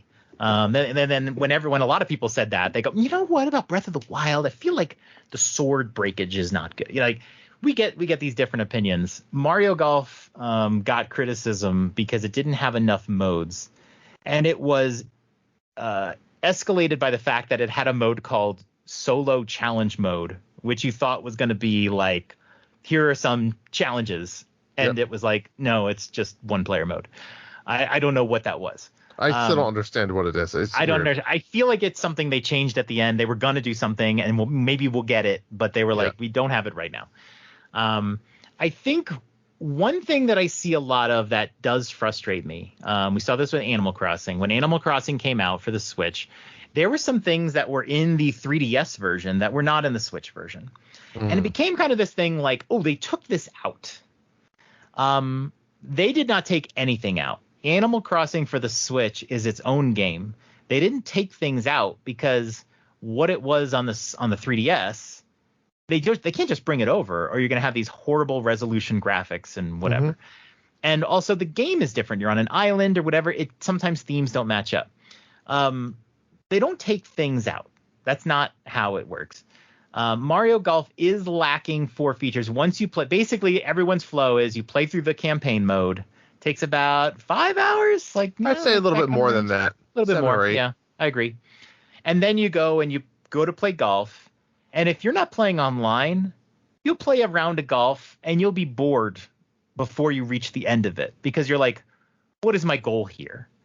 Then you find out and they don't really talk about it, but then you find out that you get these star points and you can get their clubs upgraded. Okay, I can try to upgrade a character to get the top clubs. But unless you're playing online, most likely against people there's no more real fun to be had in this game. And even you have to admit, you're just playing through characters and getting their clubs. Once I do that, then what? But are you really having fun while you're doing that? I mean, you love Mario Golf, but you're just kind of doing it probably while you're watching a show on Netflix. 100%. Yes. and I think that goes back to, look at old games, right? And people used to, people always go back to and say, well, I had unlockable characters and I had this and I had that. Nowadays, they give you, Mario Party's the same way. You get all of your characters and all of your boards up front. Right. Yeah. So you look at it, people say, well, why are we going backwards in those types of things? And I think there's a lot of ways to look at it, right? I mean, we never had DLC before, right? Right. We never had online play.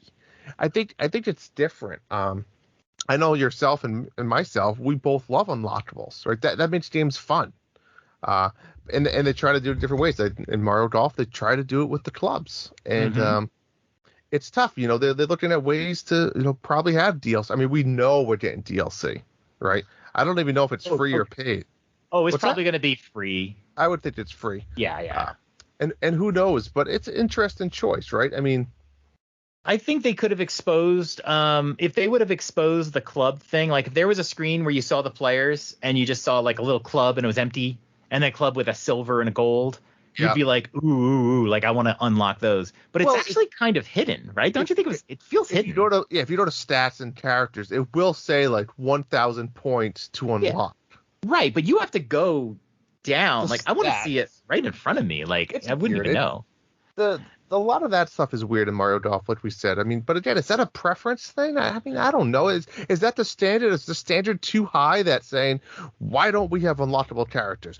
Why don't we have challenges? I mean, the game itself, I think, is very polished. People can hate the story mode all they want.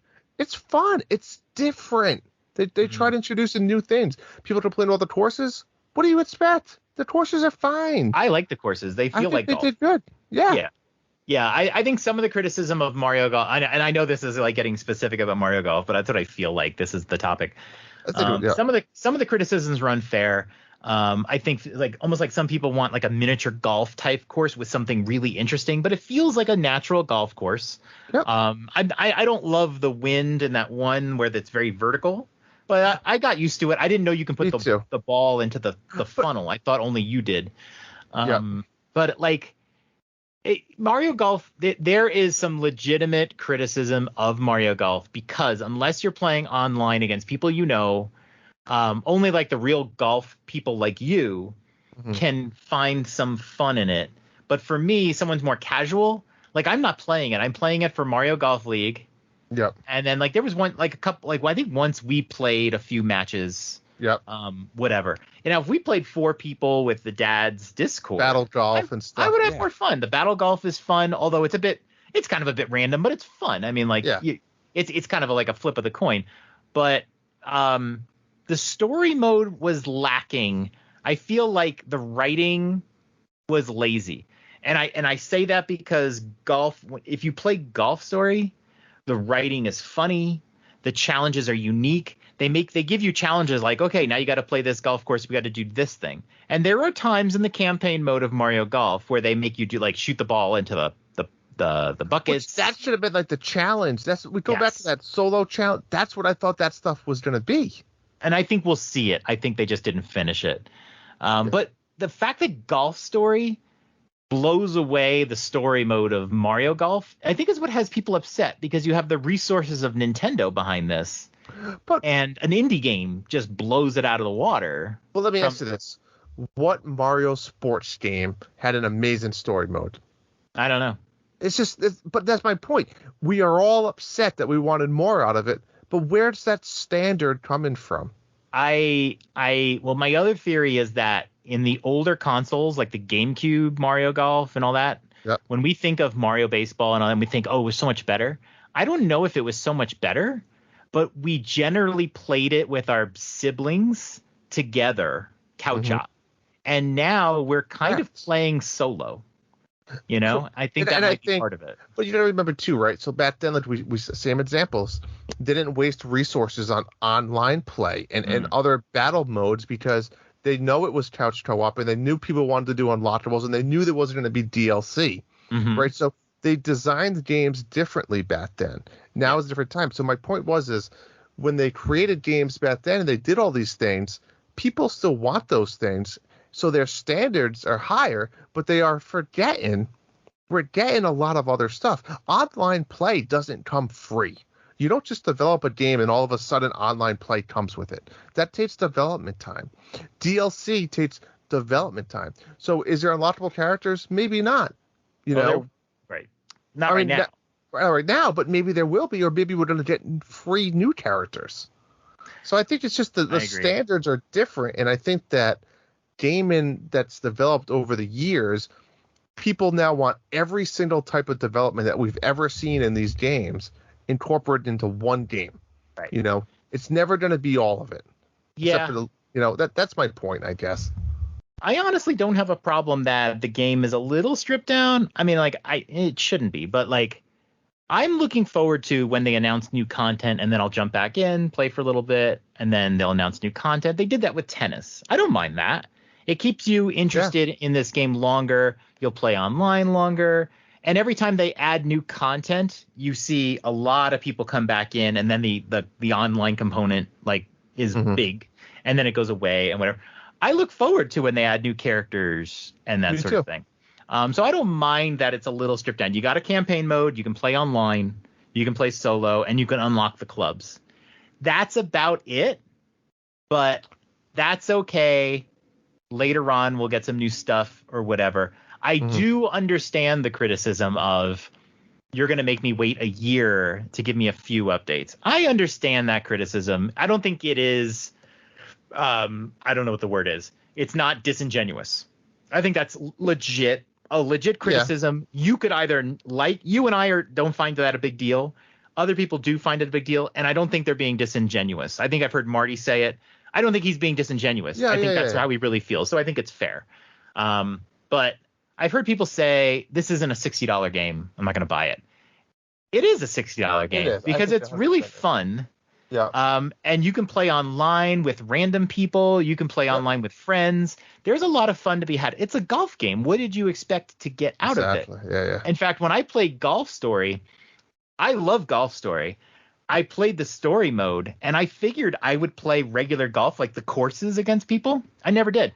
Yeah. Because they didn't have an online mode. They only had a local mode, and there's nobody in my house that was going to play golf with me. And if you did find somebody, it was somebody who didn't play through the story mode, and you would destroy them. Yeah. You would destroy them in golf. So this game is actually very approachable, easy to teach for somebody who's new, and you can play online and play other people. So, yeah, it's a $60 game. It's just that it's golf. Golf might not be something you want to spend $60 on. Just because it's Mario doesn't mean it's going to be any more fun, you know? Exactly. I agree. The expectations are there. So. You're a huge golf fan. You would have paid $100 for this game. Yeah, I mean, most people don't like golf. Correct. I mean, so if you think it's not a $60 game, it's because you're just not into golf. That's fine. But it's fun. It's fun for what it is. Yep. So, John, that's wrapping up our top 10. But what do we have coming up the next few weeks? It is small but girthy. Oh. This week, Friday, we have The Legend of Zelda Skyward Sword HD with quality of life and 60 frame per second classic Zelda formula. Yeah, I think you and I said both way more excited than we thought we would be. I am just really in the mood for a classic Zelda game. I'm excited for my Joy-Cons. I haven't bought a set of Joy-Cons in years. You stole my lead. Yeah, and the Joy-Cons too. Well, I don't know if you know, I only own 2 sets of Joy-Cons. You own the neons? The neon, yep, and Yellow. the original neon, blue and red. That's it. Oh, I thought no, you have the yellow. Yeah, you have the yellow and then the red and blue. Yeah, so I've only bought yellow. That's the only separate pair Why I've did you ever buy bought. the yellow? Was it just I because you love needed those. 4? Yeah, I like those. Yellow. Okay. I would have bought the orange and purple. I like those too, but I bought the yellow way before that. Yeah, my orange and purple, like they're gone. The orange I tried to clean the orange one time and I used like the wrong fluid and it got dirty. So I took those are the Joy-Cons that I reskinned with like fake plastics. They're really orange and purple are really nice. So we get the Joy-Cons too, and then Chris Tales on July 20th. This might be under the radar for some people. I know Jesse and I are really excited about this one, but it's it's an RPG. It deals with using the past and the future. It looks like it's really cool. I'm gonna play this on Xbox because it comes out on Game Pass day and date. So I like if whenever it comes out on Game Pass, I always at least try it. This is definitely a game I'd rather play on the Switch, but in case I don't like it, it would be nice not to spend money on it. But yeah, July 20th. I was gonna play this day 1, but I'm gonna play Skyward Sword, so I'll get to that one next month. But yeah, Skyward Sword HD. And then the Amiibo also comes out, so it's a big day, July 16th. Yes. The last Zelda game, the last classic Zelda game that I played was Link's Awakening on Switch, and I'll never forget it because I played it. I had worked at Charles Schwab, if you remember. I remember. Because I was constantly complaining about it. And I got my job with Aetna, and my last day at Schwab was a Wednesday, and I took Thursday and Friday off. This was back when I didn't really take days off because I was being paid hourly. And I took Thursday and Friday off, and I started Aetna on Monday. And I'll never forget that Friday, I did a marathon of Link's Awakening. I remember that. I started playing at 5 a.m. and I finished playing at about 5 p.m. I didn't finish the game, but I finished streaming. So I streamed for I think a combined 11 hours. And then I actually finished the game the next morning. But that was the last classic Zelda game. I'm really excited to play some classic Zelda Skyward Sword. Me too. I'm excited. And you played through this game on the Wii, right? I did. Yeah. Yep. So that's it. That's the episode. And folks, do not forget to 20% off and free shipping with the code NINDADS at manscaped.com. That's 20% off with free shipping at manscaped.com. And use the code NINDADS to unlock your confidence and always use the right tools for the right job with Manscaped. I'm scheduled for another manscaping pretty soon here. Should I live do it on the wait for I can do it for the Betwixt. Could you do a live stream, but maybe show from your kneecaps down, so you just see the hair falling? That should be the Manscaped ad on TV. It really should be. Yeah. So it'll be awesome. All right, You could do that. Could be the next big Twitch stream. Girls using Manscaped and seeing the pubic hair fall down. Oh my God. People would eat that shit up. No pun intended. Holy God. Oh my God. Guys would go crazy. Free idea, everybody. That you'd only stream once a month. You think that probably wouldn't be allowed on Twitch, right? Probably. I don't know. It'd be a short stream once a month. I don't know if it's worth it. If Amaranth told you that she was going to stream shaving and she hasn't shaved for a year. Oh my God. It would get 100,000 viewers. You would subscribe. Your name would be on her calf. Kneecap.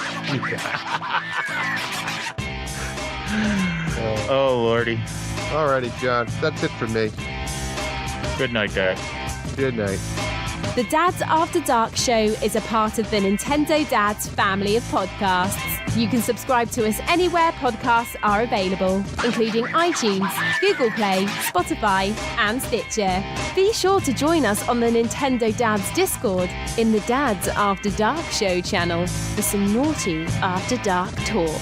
Follow us on Twitter at NDadsAfterDark. Ask us a question, and we may answer it on the show. That's all for tonight. Good night, Dads. Sweet dreams. That was interesting. That was fun.